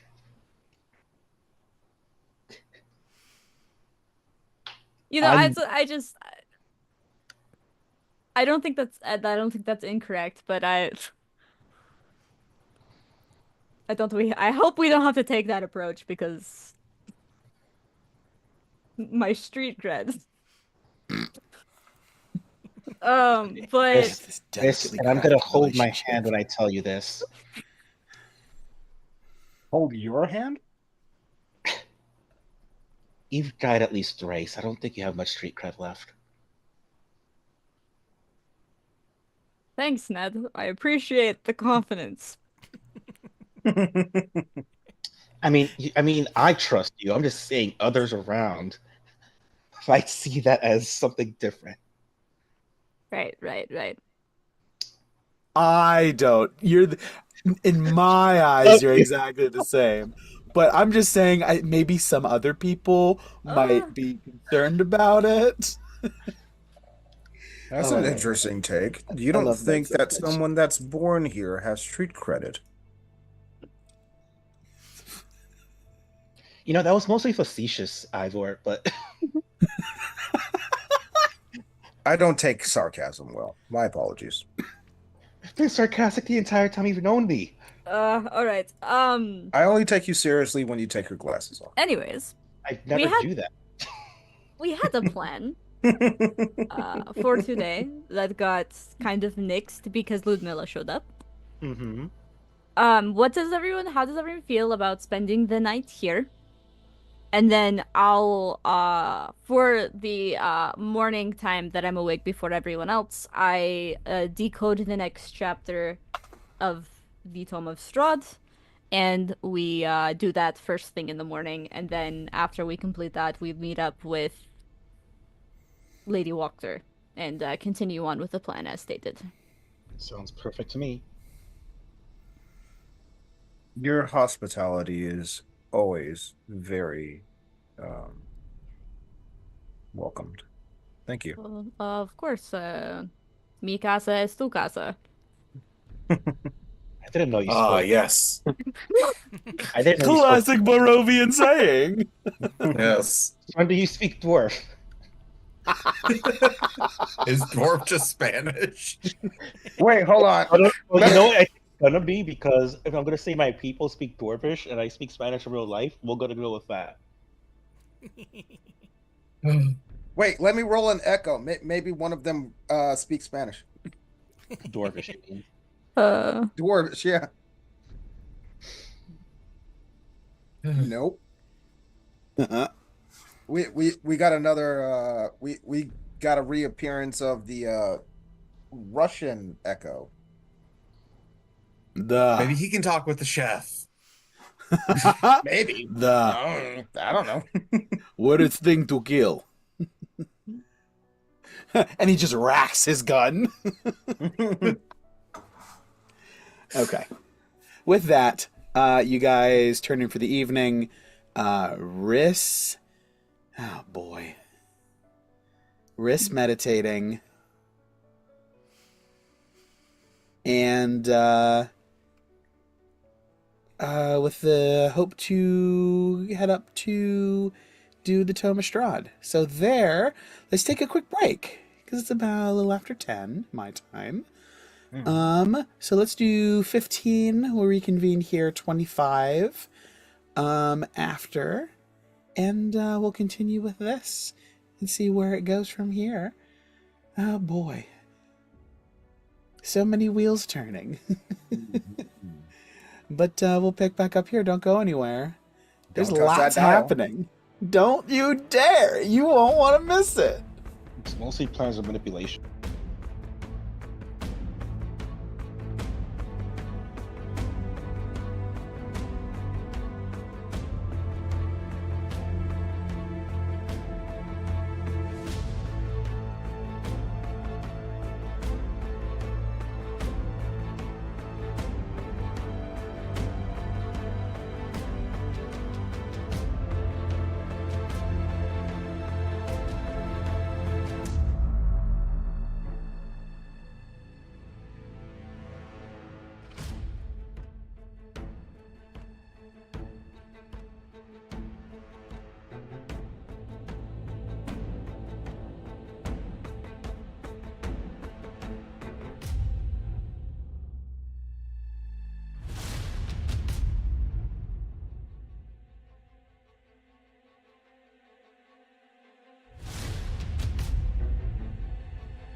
What's that? Huh? Huh? Huh? Huh? Hey, what's up? Welcome back, everybody. We left off as Riss was doing their meditation, and everybody else was doing a sleep, and then Riss was going to do a decode. And then we're going to jump into the Tome of Strahd. So, yeah. Riss, I need you to give me a perception check. Okay. Sure. Famously good at these. Real quick, GM. Yes. All 3 of Ivor's infusions stay the same. Okay, perfect. This is the wrong thing. Hold on. You caught me. You caught me at a bad time. I was looking at the Tome of Strahd to see what I needed to roll for the decoding. Is it perception? Yes, please. It's an 18 total. 18 total. I It suppose did I should roll decent. for this. Hold on, I should pull your character sheet up. What's your wisdom? It's a 2. Nice. And my perception is a 2 because I'm not proficient. You got an 18? Uh-huh. 18. All right. Okay. Cool. So, as you what are you meditating on? What rolls through your brain during these first 4 hours?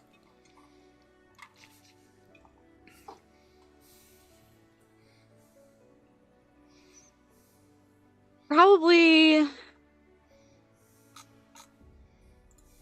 the last few days have been like absolutely crazy, and like as much as today was slower, there was a lot of new information and still very much like, hey, we still have a lot of shit to do. So Riz would probably be focusing on like good memories of like the party and like Fiona, like Nyana, and like just everyone that like they've like positively interacted with since meeting the party, and just focusing on those memories and like trying to like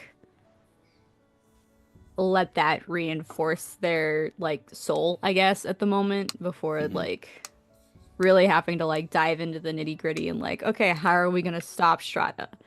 Like, how are we breaking into Castle Ravenloft? And like all of these like super heavy things that are looming over everyone. Mm-hmm. Very nice. You emerge from this meditation, and the tome is yours. Go ahead and... How many chapters are in this thing? It's a bunch. Damn. Yes. And we've done what, 2? Correct. So 0 and 1. This is chapter 2. Of 12. Yes. Okay, so it's an Arcana check. Okay. I don't see a DC on here. Let me look. Let's see. While attuned to the tome, you may spend 4 hours attempting to decipher a new section. In order to gain further insight into the life of Strahd in the land of Barovia, deciphering a chapter requires either an investigation or Arcana check and at least 4 hours of dedicated research at a time. Another creature may assist you in the attempt and grant advantage on the check if they help attempting to decipher the book, or offering your help in deciphering it reduces your passive perception by 5. And then that's it. Then the rest of Okay. it goes. I gotcha. So. I got the DC is here in my PDF. Okay, cool. Sorry, I was just like, I cannot tell you what it is. I will be doing Arcana. Okay. Surprise, surprise. I know. Shocking. Oh, wait, so could I assist them with Arcana checks? Because I'm proficient in it? You're asleep. Or When you you're not should asleep, be. you absolutely can. Maybe I'm just so good at Arcana that in my sleep I can... You just exude Arcana out of your No, your pores. staff. Your staff. I mean, I'm a wanders- sorcerer. I am magic. That is true. The dice strike again. It's a 19 total. I'm hoping that carries 19 it. total. That will suffice. Okay, cool. I rolled a 6. I was like, oh no. My dice gave me my 1 roll above 10 for the evening. It's on strike again. Wait, what was the perception for? Did I see anything or? I was really hoping we were just gonna roll I past almost it. did. You almost did. What was that?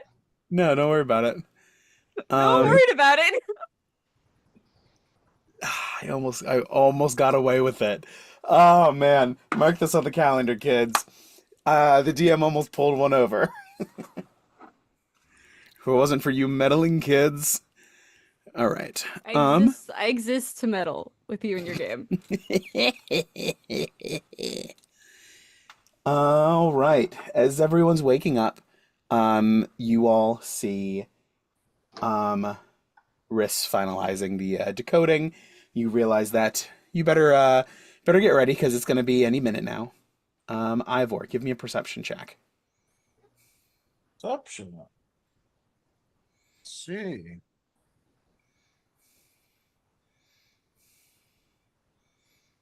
Mentally, I send a message to Orion, just letting him know that we're going to be gone for an hour, so he doesn't need to worry.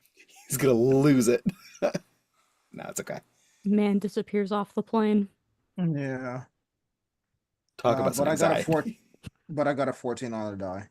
14. Sounds good. Yep. As you guys, and that's a 14 because I have +0. +0. As you guys settle in around Riss with this tome that they're translating, it's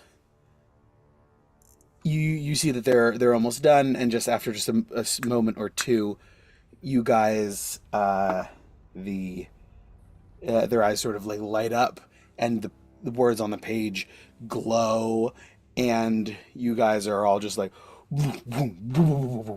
sucked in.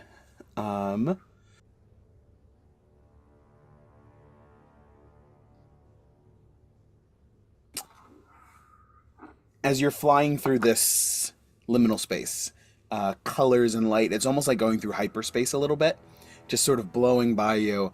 A familiar voice that you know to be Strahd the narrator, not Strahd the villain, echoes and comes to you. My army settled in the valley, renamed for my father, as we took power over the people in the name of a just god, but with none of a god's grace or justice. And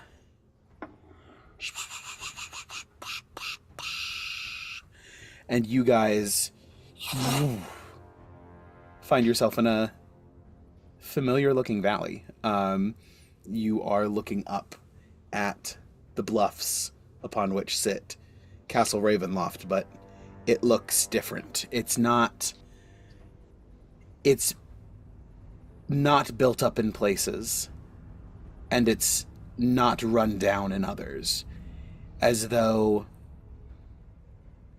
you very quickly realize this is a prior version, right? Like, this is what Strahd moved into, where he entrenched things and built bits here and there, and other places he left to rot and to decay and to crumble, especially in the last several centuries, as things have just rolled on as they always have, and he has lost interest in maintaining his keep. Excuse me. In this dream sequence kind of way, you boom, boom, boom, boom, boom, boom, boom, and you just sort of make your way up the pathway up to the courtyard in Castle Ravenloft. And Strahd stands there, elevated above, and you are part of a crowd. As many military personnel and other individuals stand around watching.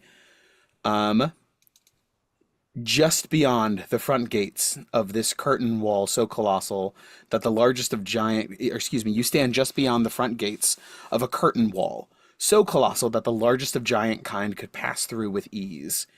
The wall is nearly 50 feet in height. interrupted by squared off turrets that rise even higher. Let's see, the wall is further dwarfed by rounded towers of the keep overhead, the tallest of which soars 3 times the height of the gates.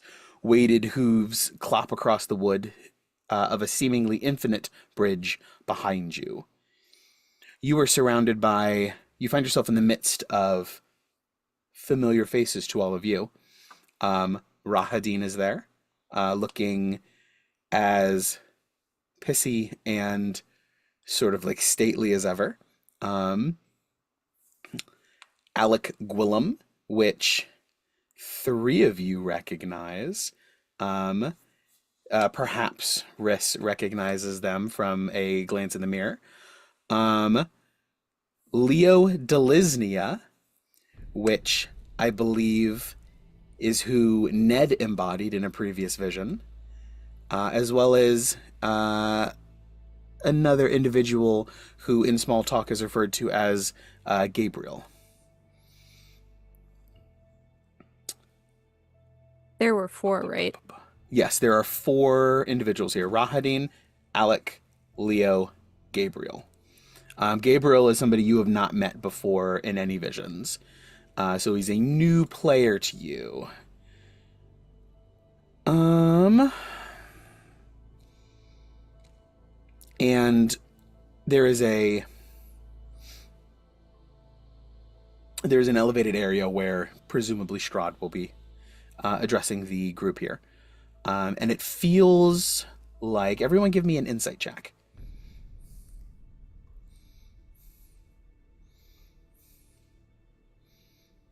While we're doing that, sorry, we're in the like weird state where like we aren't here, right? Like we're like incorporeal. That's the expectation. Yes. Okay. I know we're just kind of like setting the scene and everything, but I just wanted to check. That's 16 from Gawain. 18. The dice giveth tonight. Dice Is it never did 20? anything. I got a 9. 24. Collectively, you guys recognize that this feels like the aftermath of a battle. This is a gathering post-op. And it feels like a momentous occasion. You hear a couple of whispers here and there talking about the battle with the dragon. And you realize this is relatively recent, following the victory over the Order of the Silver Dragon, Argynvost. Sarah, are you prepared to play Strahd? Yay. Born for it. Absolutely. All right. So, before Strahd makes an appearance, having been spectral in the past, but then remembering that you were part of a strike team in the most recent one, right? You guys actually fought paladins. There's a moment where you expect to be ignored before some of the other individuals around you like elbow you and engage you in conversation. Rahadin, Alec, Leo, and Gabriel together, like collectively, are in a group that engages you. Alec specifically checks in. Well, that was good work. Well done. Thank you for keeping him safe. He seems to recognize you as the strike force that defended and protected Strahd in this battle with the Silver Dragon. Question. Sorry. Is Strahd present? No, not yet.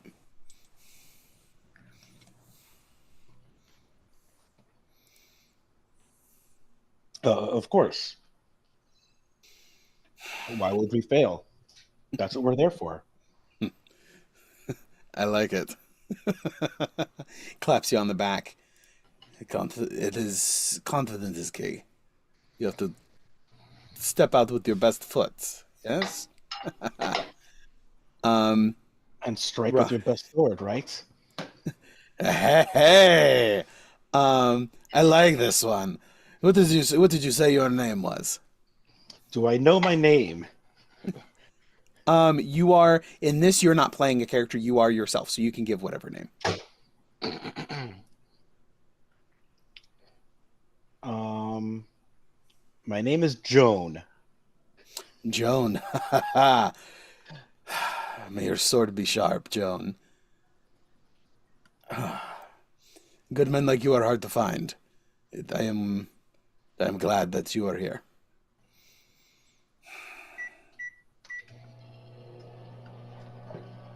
Do I Well, remember what the salute is for these guys? yeah, yeah, I'll give that salute. yeah. He gives it back. And he looks around. There's got to be refreshments here somewhere. I will send the I'll send the flare if I find anything. Yeah. You look just as starving as I am. And he begins to wander off, and Leo accompanies him. Gabriel begins to talk quietly to Rahadin, but otherwise doesn't engage you specifically. The courtyard is yours to explore if you would like. Let me see if I can find a good map.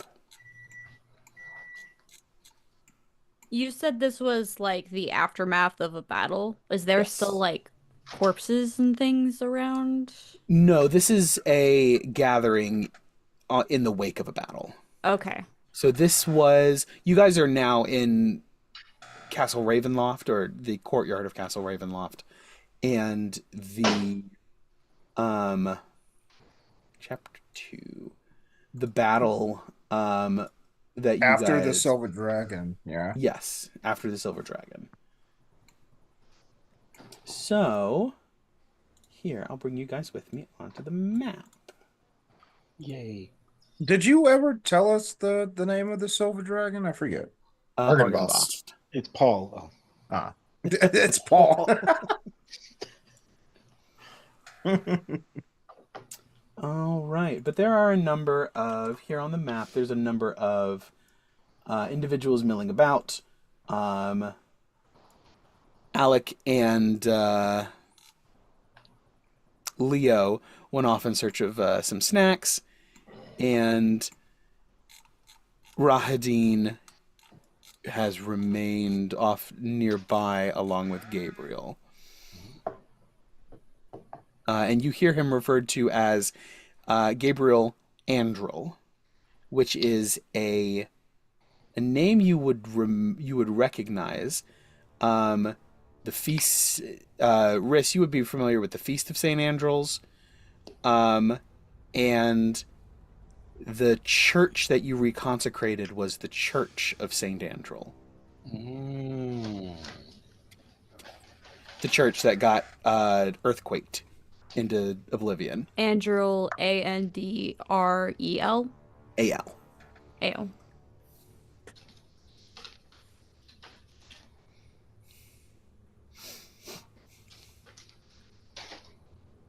But it is refreshing to stand here in this courtyard and see what it once was.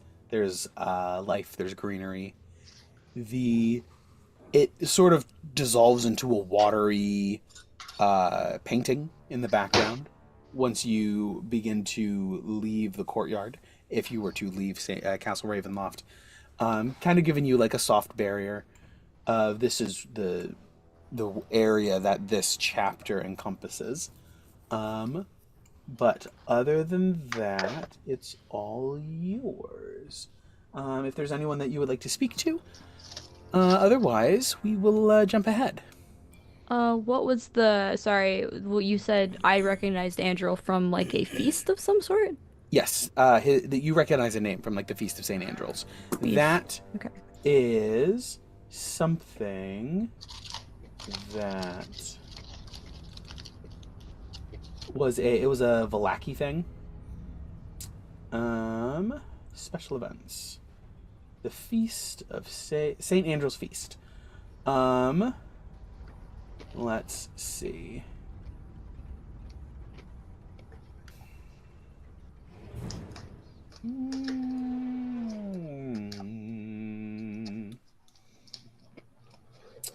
Nothing. It's nothing special. It's just a holiday, and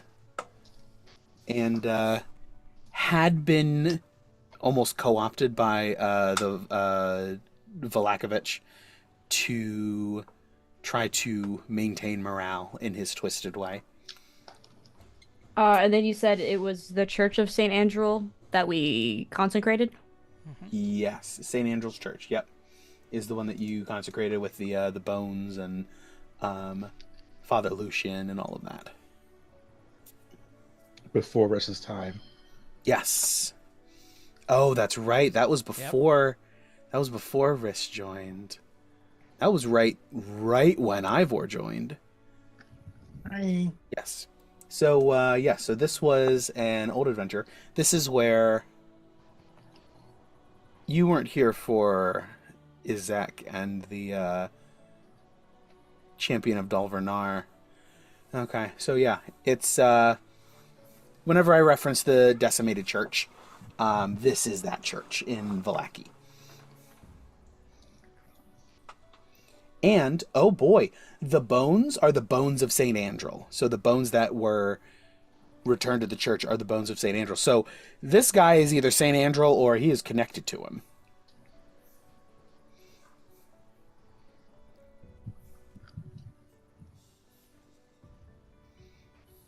I literally already had a note. It's like, we're going to be researching this man when we get out of here. We or you? I mean, it can be a group project. I mean, it can be. The thing is, what will it be? If you guys want it to be. I have a reason to go to the library now. You had one before. I gave it to you. And if you grab Ivor, he's always hungry for knowledge. So if you grab Gawain, he's usually just hungry. Yeah. You grab Nedro, you're supposed to instigate things between you and that guy. So right. Any of these guys? All of you. Any of these guys of interest? Anything that you guys want to talk about, or shall we jump ahead? Ned's interested in talking to Leo, but he doesn't have to go first. Okay. I just want to listen in on Rahadin and Gabriel's conversation.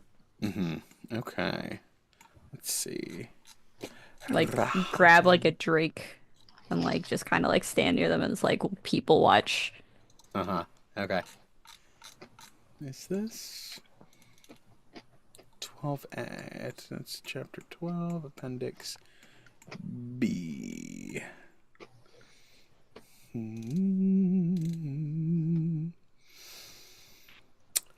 So, Rahadin is discussing with Gabriel just sort of the logistics, how the church is going, how the funding is going, if there are any needs. You get the sense that Strahd has a vested interest in the Church of the Morning Lord, which is who this is, the Church of the Morning Lord. And Gabriel is congratulated on his recent promotion to Dawn Master, which is the highest rank that a mortal can reach within the Church of the Morning Lord. The logistics are getting worked out, but Gabriel seems to be taking on the role of the head of the churches of Barovia across the valley. And you said Gabriel became Dawn Master, right? That was his title? Dawn Master, okay. Yes.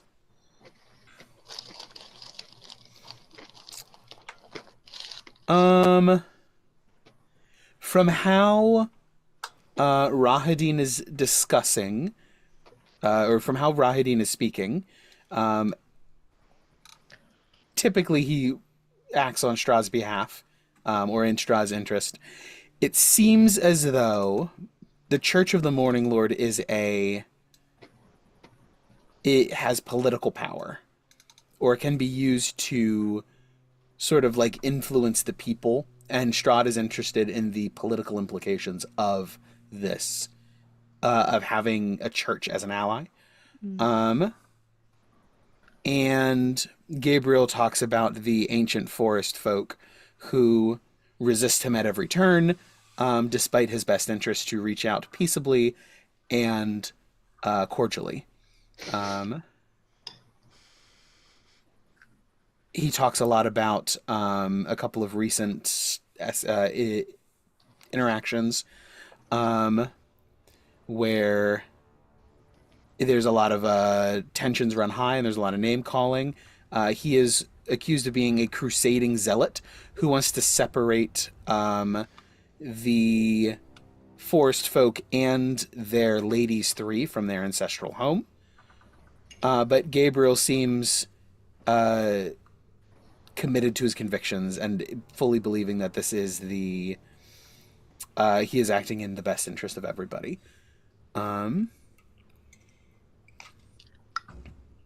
As they begin to discuss the battle with the silver dragon, Gabriel seems to genuinely believe that this victory against the silver dragon is a victory for the Morning Lord. And then what did they call Gabriel, the forest folk? They called zealot? him a crusading zealot Okay. who wants to separate them and their ladies three from their ancestral homes. Cool. Thank you. Rahadin is, as before, just sort of like cold and calculated and just irritated as ever. But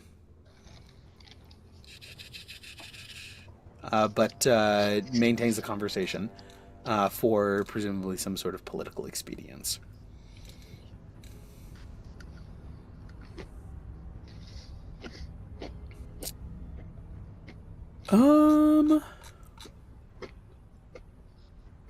But yeah, it sounds like Ned is welcome to sort of head over to Alec and Leo, who have found some refreshments and are popping a couple in before they turn back to try to find the rest of you. Could Ned tell at all if this is happening before or after the time that we were in these people's bodies? This is after, because the original vision was during the conquest of the valley, the initial conquest of the valley. This seems to be the final resistances have been sort of dealt with, and this is a ceremonial claiming. And when we saw Strahd originally, how did he look? In terms of just appearance, but also demeanor. He was very much mortal through all of these visions. The visions and the books, I should say.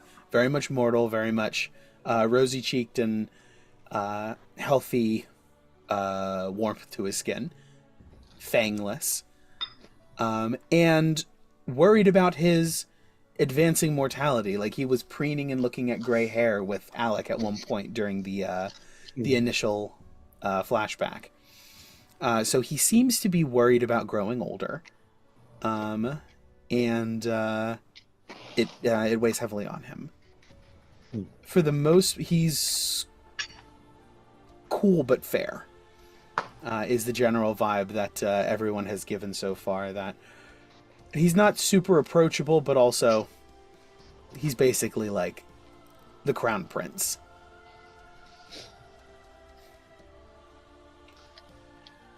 So if Nedro were to take an educated guess, whatever presumed betrayal is going to happen hasn't happened yet. Correct. Okay. So I would like to approach Alec and Leo, not directly, but more like I just want to eavesdrop casually. and just overhear what they're talking about. So they're going back and forth. They are complaining about the hors d'oeuvres, even as they continue to eat. They're like, "Oh, these aren't very great." Throws another one in. Classic hungry men. Almost like boyishly so. And let's see. Alec speaks to Leo about a threat. Just in a vague threat, like asking about it, how, like, what's the status, what's going on. And Leo responds that slow going. There's not a lot of information. They did capture and execute a man who was in possession of a dagger, such as is commonly carried by the Baal Vertzi Assassin Guild, but it is uncertain, but they do not believe that he was the actual assassin. He was somebody who was there with whoever the actual assassin is. He was part of a team. Throughout this story and this explanation, especially since Ned has in some ways been Leo, does his face, body language, tone of voice, does anything like indicate or just like betray that, you know, he's being genuine about this, or that he has some kind of ulterior motive, or he's not being truthful? Give me an insight check. Famously bad at them, but let's try anyway. Yeah, I got an 8. What is with my rolls? I have not rolled well in weeks. Can I get an advantage for having been Leo at one point? Yeah, that's fine. Go ahead and roll again.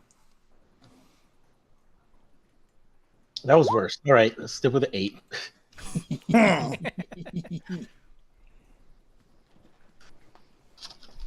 Okay.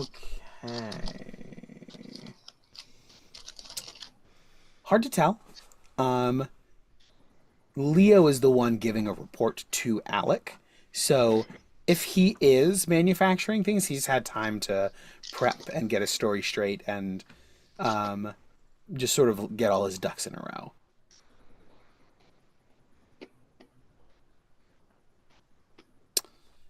But yeah, there's slow movements, little things. And it seems like a lot of this information had already been passed to Alec. And the update is that they don't believe he's the actual assassin, but they don't know who is the real one. Okay. And the way they're talking about it, it makes it very clear that Strahd is for sure the intended target. He's the only one that makes sense. Let me... as you... Go ahead and give me a stealth check. Or I will also accept a deception check. All right, I'll go for the one that I'm obviously better at.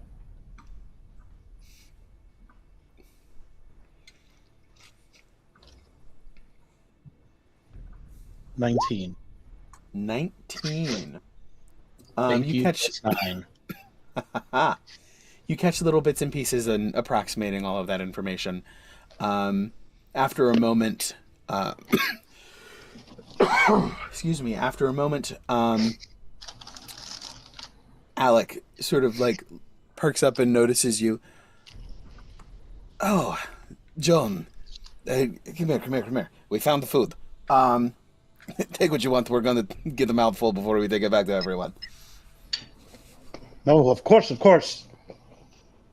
Playing along. Mm-hmm. and I'll joyfully take whatever food they are. Sounds good. Yeah. Little hors d'oeuvres, nothing too substantial, but it's something. Everyone's starving. Everyone's gonna go home and actually have a real meal after all this. This is such a terrible bit of pomp and circumstance. From there, there are some presentory trumpets.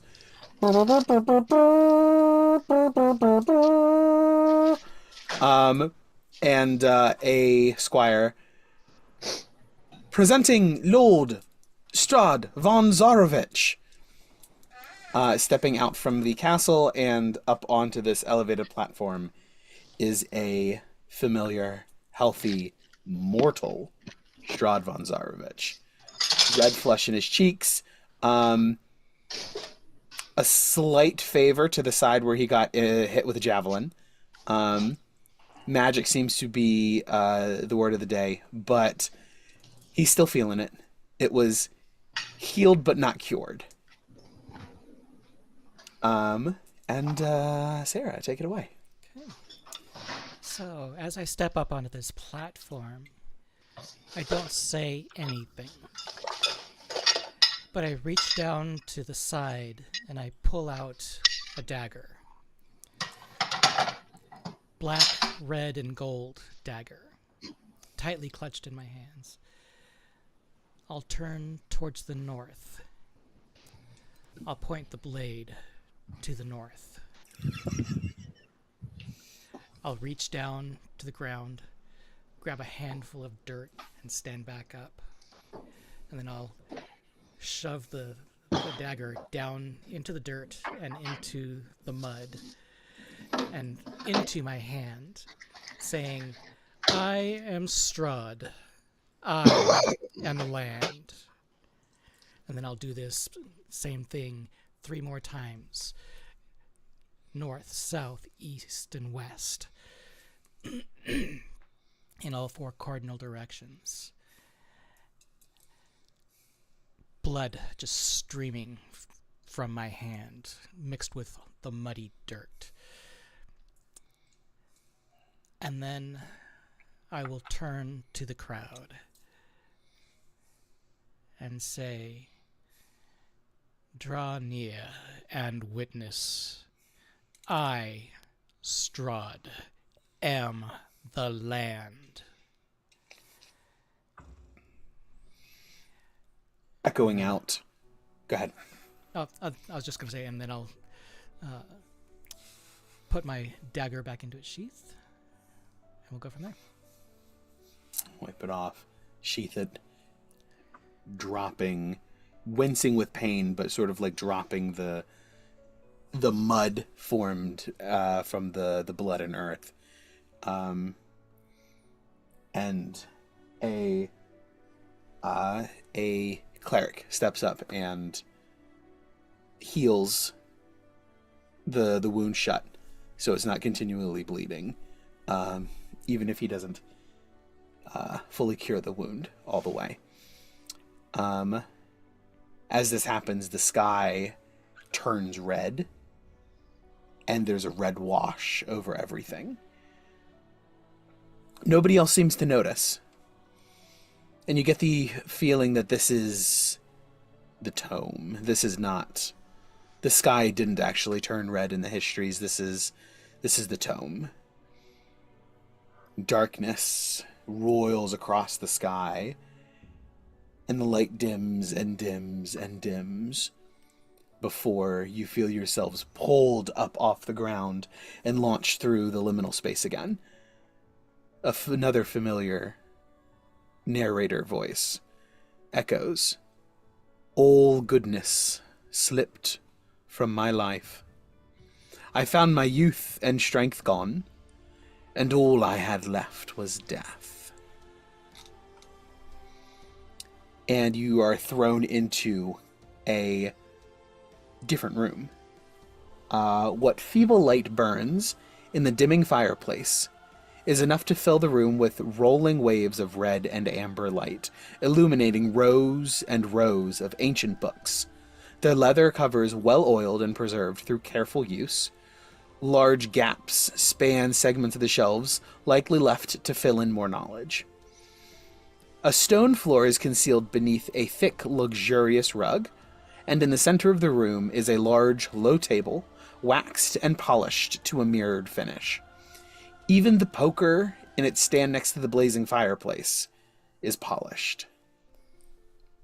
A sturdy carved desk houses several scrolls of parchment, open books, and candles burned nearly to the wick. In one of the 2 chairs, crafted of burgundy-colored wood with a padded leather seats... in one of the 2 chairs, with burgundy-colored wood and padded leather seats, both of which face the hearth. One of these chairs is Lord Strahd von Zarovich. And he is holding his head in one hand, with a letter gripped tightly in his other. Standing off to the side is Gabriel Andrel in the doorway. Or nearby, just a few paces off. So I will drag you guys over to this area. And we'll do...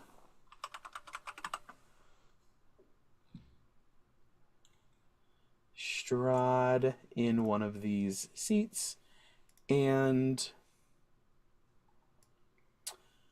somewhere off to the side is Gabriel Andrel.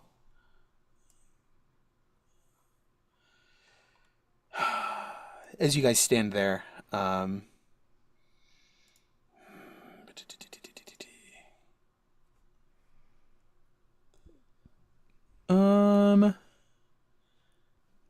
let's see. As you guys stand there, there's a awkward pause and a silence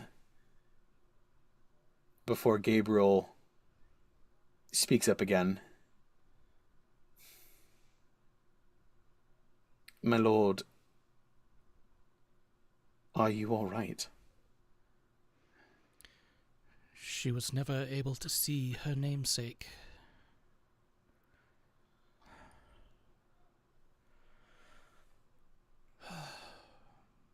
What am I to do, Gabriel?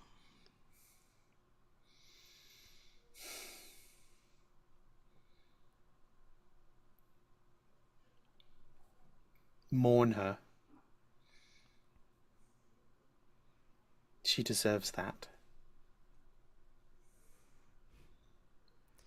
But do not let her drag you into the depths and pit of despair, for she would not want that. She would want you to rise like the sun in the morning. Rise and shine on your people. Shine like your morning lord. I am... I suppose the imagery is... well, inescapable. It is occupational hazard, I'm afraid. But I feel that I don't feel that takes away from the importance of this moment, the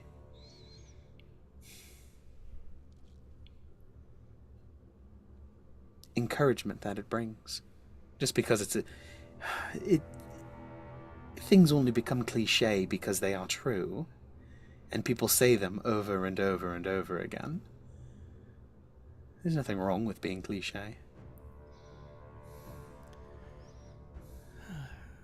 My mother used to love cliches. They would often bring a smile to her face. As for me, I've always thought them to ring hollow.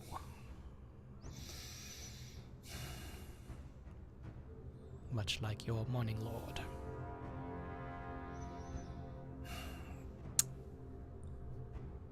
My lord, I understand that you see that we see things differently, but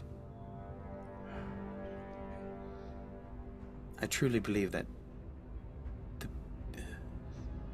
it is in the people's best interest. It is a rock for them to stand on, something for them to rally behind. Something for them to rally behind.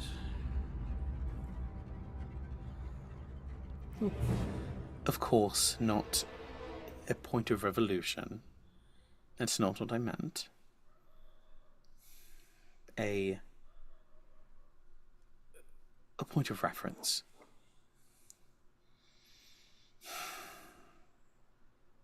My lord, perhaps a walk around the courtyard would help you clear your head. Maybe you're right.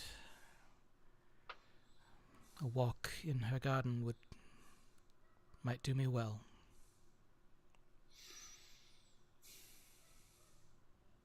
I will leave you to it.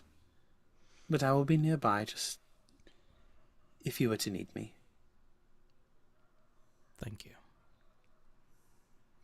He nods and steps and leaves through this almost like watery portal, and his colors just sort of melt into the nothing and the swirling around you.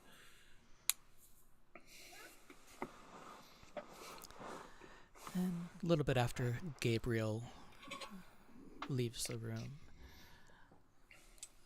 I'll actually do the same. Walk through that same portal. The colors dissipate. You are in the study. Is there anything that you guys want to look at? Strahd has left.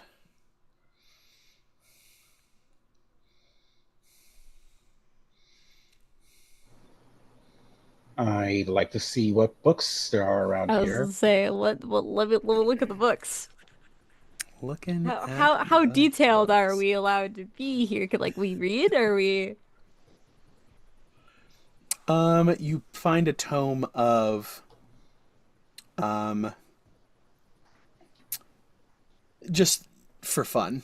You find a Antioch's primer, and you pull it out and you flop it open, and there's markings, but it's nothing intelligible. And you flip it shut and you slide it back up. You try another one. Let me see. You pull another one. A Brief History of the World, volume 16. And flip it open. This one, give me an intelligence saving throw. Who? Either one of you guys. If you're looking as well, Ned, you can go ahead as well. You might as well fail this too, sure.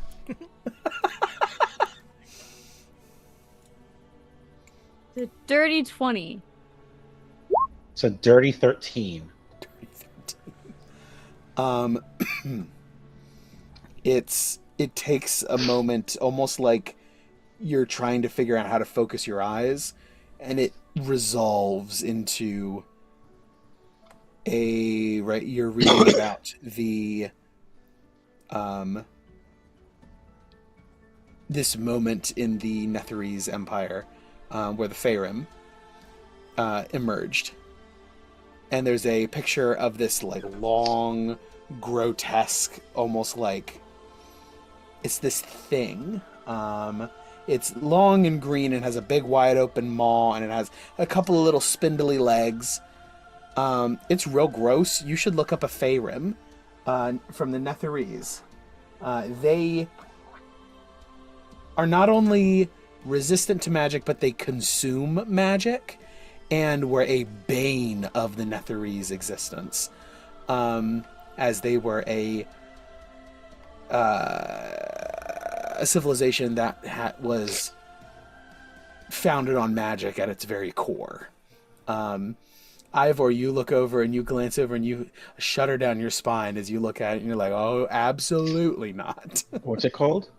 A Pharim, Phae, I think. Oh, is this something that I noticed in Oh, what the fuck? Oh. Ugh. Oh yeah, yeah. He Beautiful. would Looks like recognize that. Looks like a dune sandworm that had like arms attached, but it's all vegetation. Mm-hmm. What the fuck? There's no good. It's all bad. So say it's like the And unhappy marriage between a dune sandworm and the Star Wars thing that almost eats Luke at the beginning of the episode. Sarlacc. Sarlacc. Sarlacc, yeah. Yeah, so Leia. And they fly. They what? They fly. They're hovering. yeah, They don't have fly legs. Yeah, They don't have No, legs. Like Carnivine. It's a Pokemon. oh, from Pokemon. Oh, Thanks, I hate it. It's I got you, Ned. I got you. y'all better Gross. buckle up. Oh my god. Riz is Uh, holding the fight book one and of just like these. grimacing, like, fuck. That is a messed up stat block, dude. Mm-hmm. Oh, I didn't even look at the stat block. It's great. Oh. Yeah, they like eat magic. It's fantastic. What the shit? So you said, oh wait, does Ivor recognize this, or does Ivor's book person? No, Ivor, this is something that you recognize from. No. In this story, you are you. This Okay. is something that Ivor recognizes since you were part of the Netherese. This was Yes. something that was the same way that we do fire drills. They did Faerun drills. It was Yeah, something so- that was not common, but you have to be prepared for if they're Yes. coming. Absolutely, because a floating city with flying fucking tremor worms, we have to be prepared for that shit. Mm-hmm. So absolutely. All right. So yeah, you're looking through, you find that. It seems to be a pretty standard study. There is a good bit of like magical tomes of like study, and if Strahd isn't teaching himself, he is a learned magician. I have a question, DM. Mm-hmm.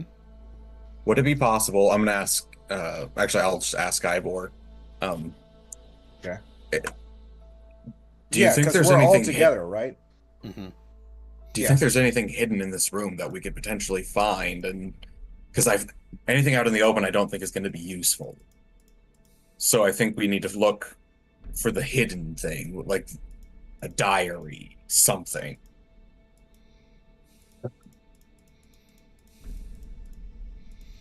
Thinking back, there should be some sort of fallback protocol. I might be able to maybe find something, but without.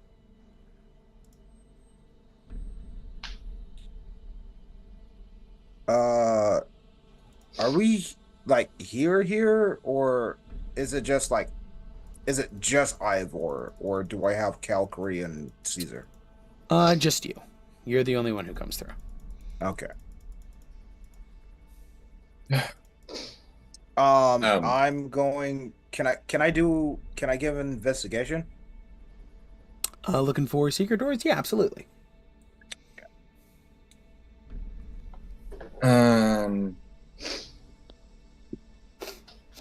Oh, can I give Ivor the D12?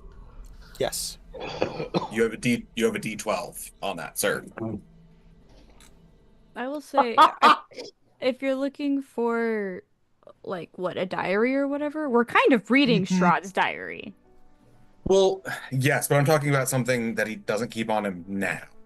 Like some secret that he didn't even want in this book. Hmm. Steven? I rolled your bad die. I got a nat 20. Of course you did. I mean, you might as well throw that D12 on it. I'm just saying, I already gave it to you. Shit's burned.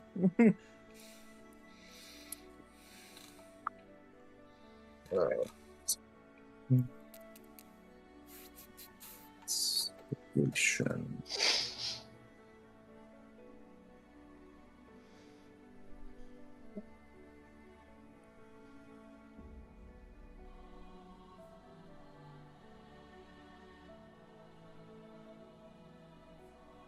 All right, with it, but yes, with a natural 20, you look around, check the bookshelves, you look at some of these, you wonder, okay, wait a minute, is there any like code in like the books and holes? No, these bookshelves don't look like they move. There's no scrapes on the ground, nothing like that.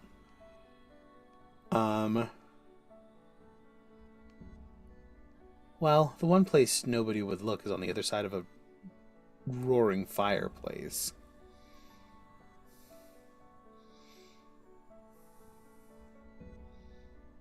Now, just for your guys' reference, here in this moment, you guys are spectral and ethereal. You realize that you are not actually agents here. Okay.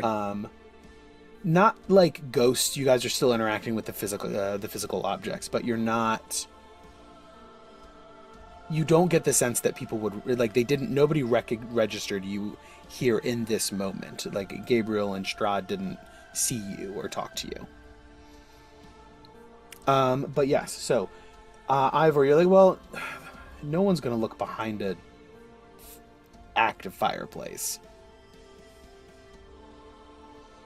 Yeah. Because who would? Exactly. So if anyone's gonna hide anything anywhere, it seems a good place as any. Most people would like, oh, there's probably like a bookshelf and like try books or move a chair or something like that. No, for some reason Ivor just immediately goes to the fireplace and just guides his hand over the hearth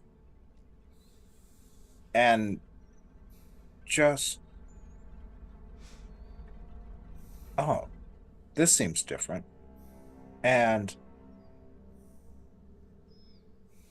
over the hearth, there's just this divot. And he presses on it, almost like a piano key. So you press on it, nothing happens. It's not the hearth. What if it's inside behind the fire? At this moment, Strahd reappears and steps back into the scene as you're sort of like down, like looking at the fireplace. And just the of boot hits, striding in confidently. Ooh. And as I step in, I stop in the middle of the room. My apologies. I didn't mean to. I look around.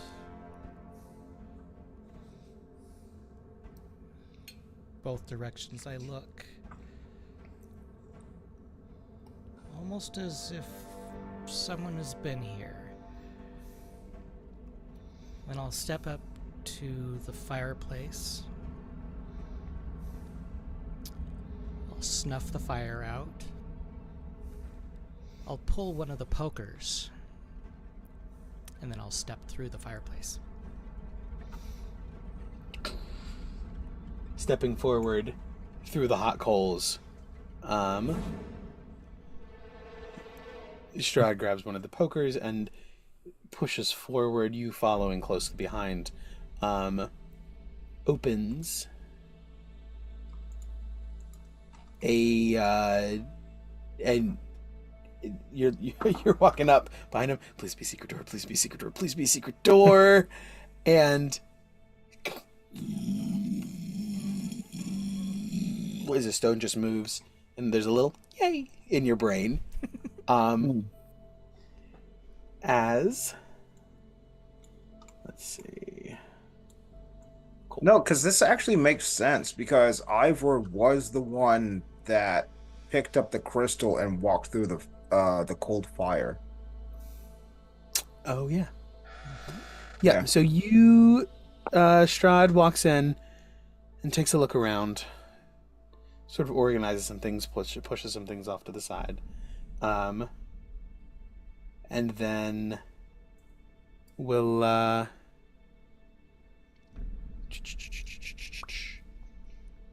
turn around, close the door behind him, and head back. Meanwhile, you are in the room still, Ivor. There is several piles of gold, a couple of gems, and several knickknacks and things. You scoop up as much as you can, and Wait, do I? yeah, this is fine. You scoop up as much as you can, or are you going to invite the rest of the group in? Because Strahd walks out, and the rest of the group, you see him striding through and then leaves again into the watercolor mists.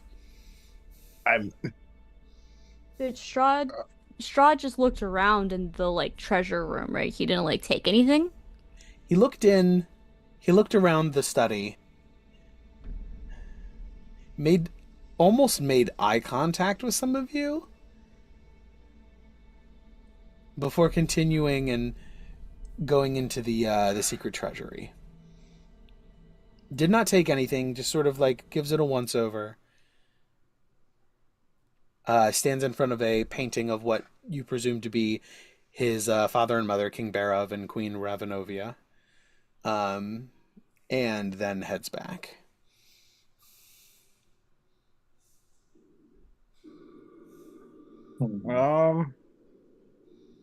I mean, I'm not going to say no to free gold. I'll invite everybody else in. So you open We the door can't- again from the inside.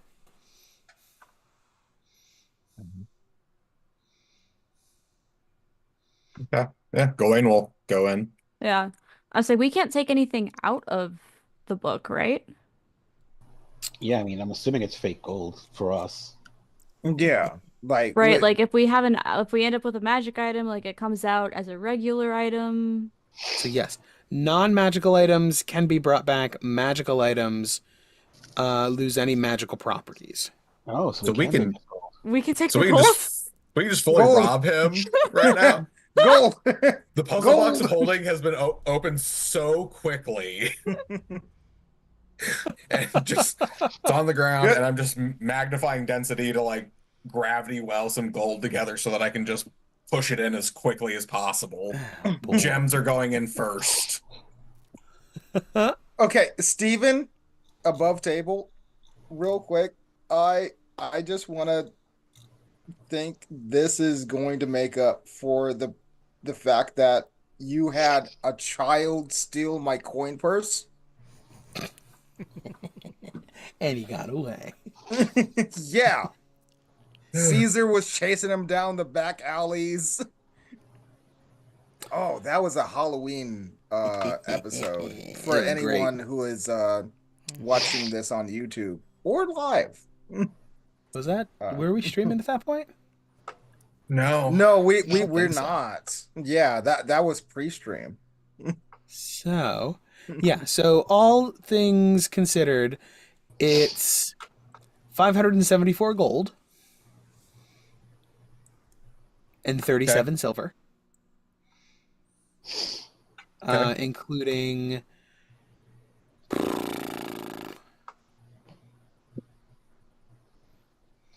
as well as two 200 gold rubies,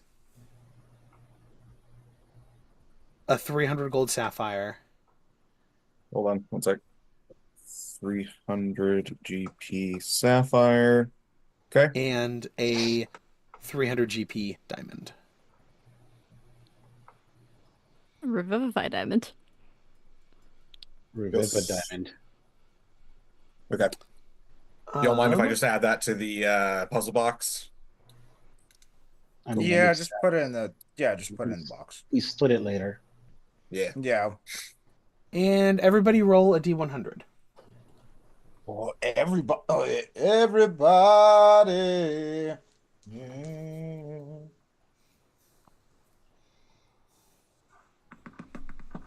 54. 97. I lost the dice. Hold on. Nedro takes 54 necrotic damage. What'd you say, Sarah? 97. I also rolled a 97. Oh boy. I don't know if that's good or not. 52. It's the amount of scarecrows we're about to 59. fight. Yep. Okay, we got Riss. We got Ivor. We got Riss. Go and roll again for me, Gawain. Okay. Nice. 69. Nice. Nice. Okay. Also in here, Ned, you find dice made from knuckle bones. Okay. Um, I don't even have augury.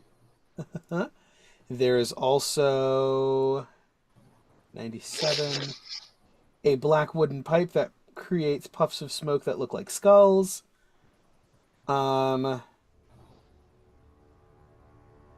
Which is what Sarah had rolled. Riss, you find really like pale colored leather gloves that have ivory fingernails on them. It doesn't look these are obviously not like fingernails, but they're like ivory that's been shaped into a nail shape that is on this really pale flesh-colored leather.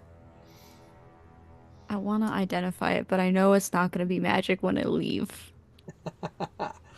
Ivor, you find a key that looks like it could go to a crypt. It has that look of like, it looks like a mausoleum key or a crypt key. And Gawain, you find a tattered and fraying ship flag.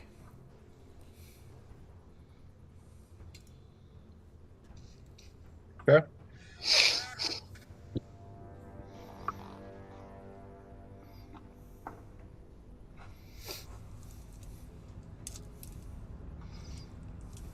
All right. So, excuse me, as you guys sort of scoop all this up,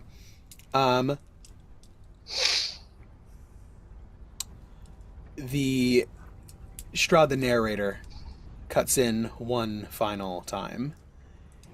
Escape from the isolation of death was impossible. In my many years, I learned that the brightest days also cast the darkest shadows.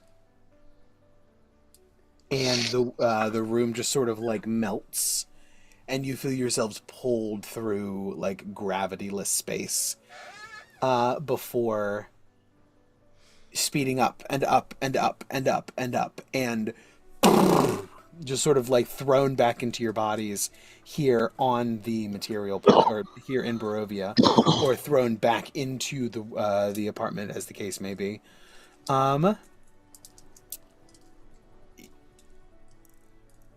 With the completion of chapter 2, the tome, through the tome, Riss, you can cast Gentle Repose as a ritual spell once per day. I could already do that, but cool. That's cool. Yeah. That's fine. I'll There's a little update bit of the- overlap. That's fine. That's not a problem. And you'll add that to the tome now? Yes. Okay. I'll add to the tome once per day. Hog. Tome. All right. So, as the day begins, and you witness this moment of victory for Strahd, followed by a moment of bitter, painful mourning. You guys are headed off to Castle Ravenloft, it sounds like, right? For Yana?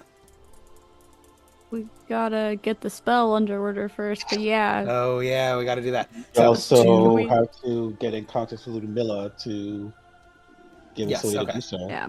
So there's a couple of steps left, but that's the goal. Okay. Understood. Did Ivor, was there something you wanted to say? What about B team? I don't know. What about B team? We'll find out too. Cool. All right. That seems like a good stopping point for the evening. We'll pick back up there with inquiring about the spell and seeing what where you guys are headed. Did we get an amount for the gold? Yes.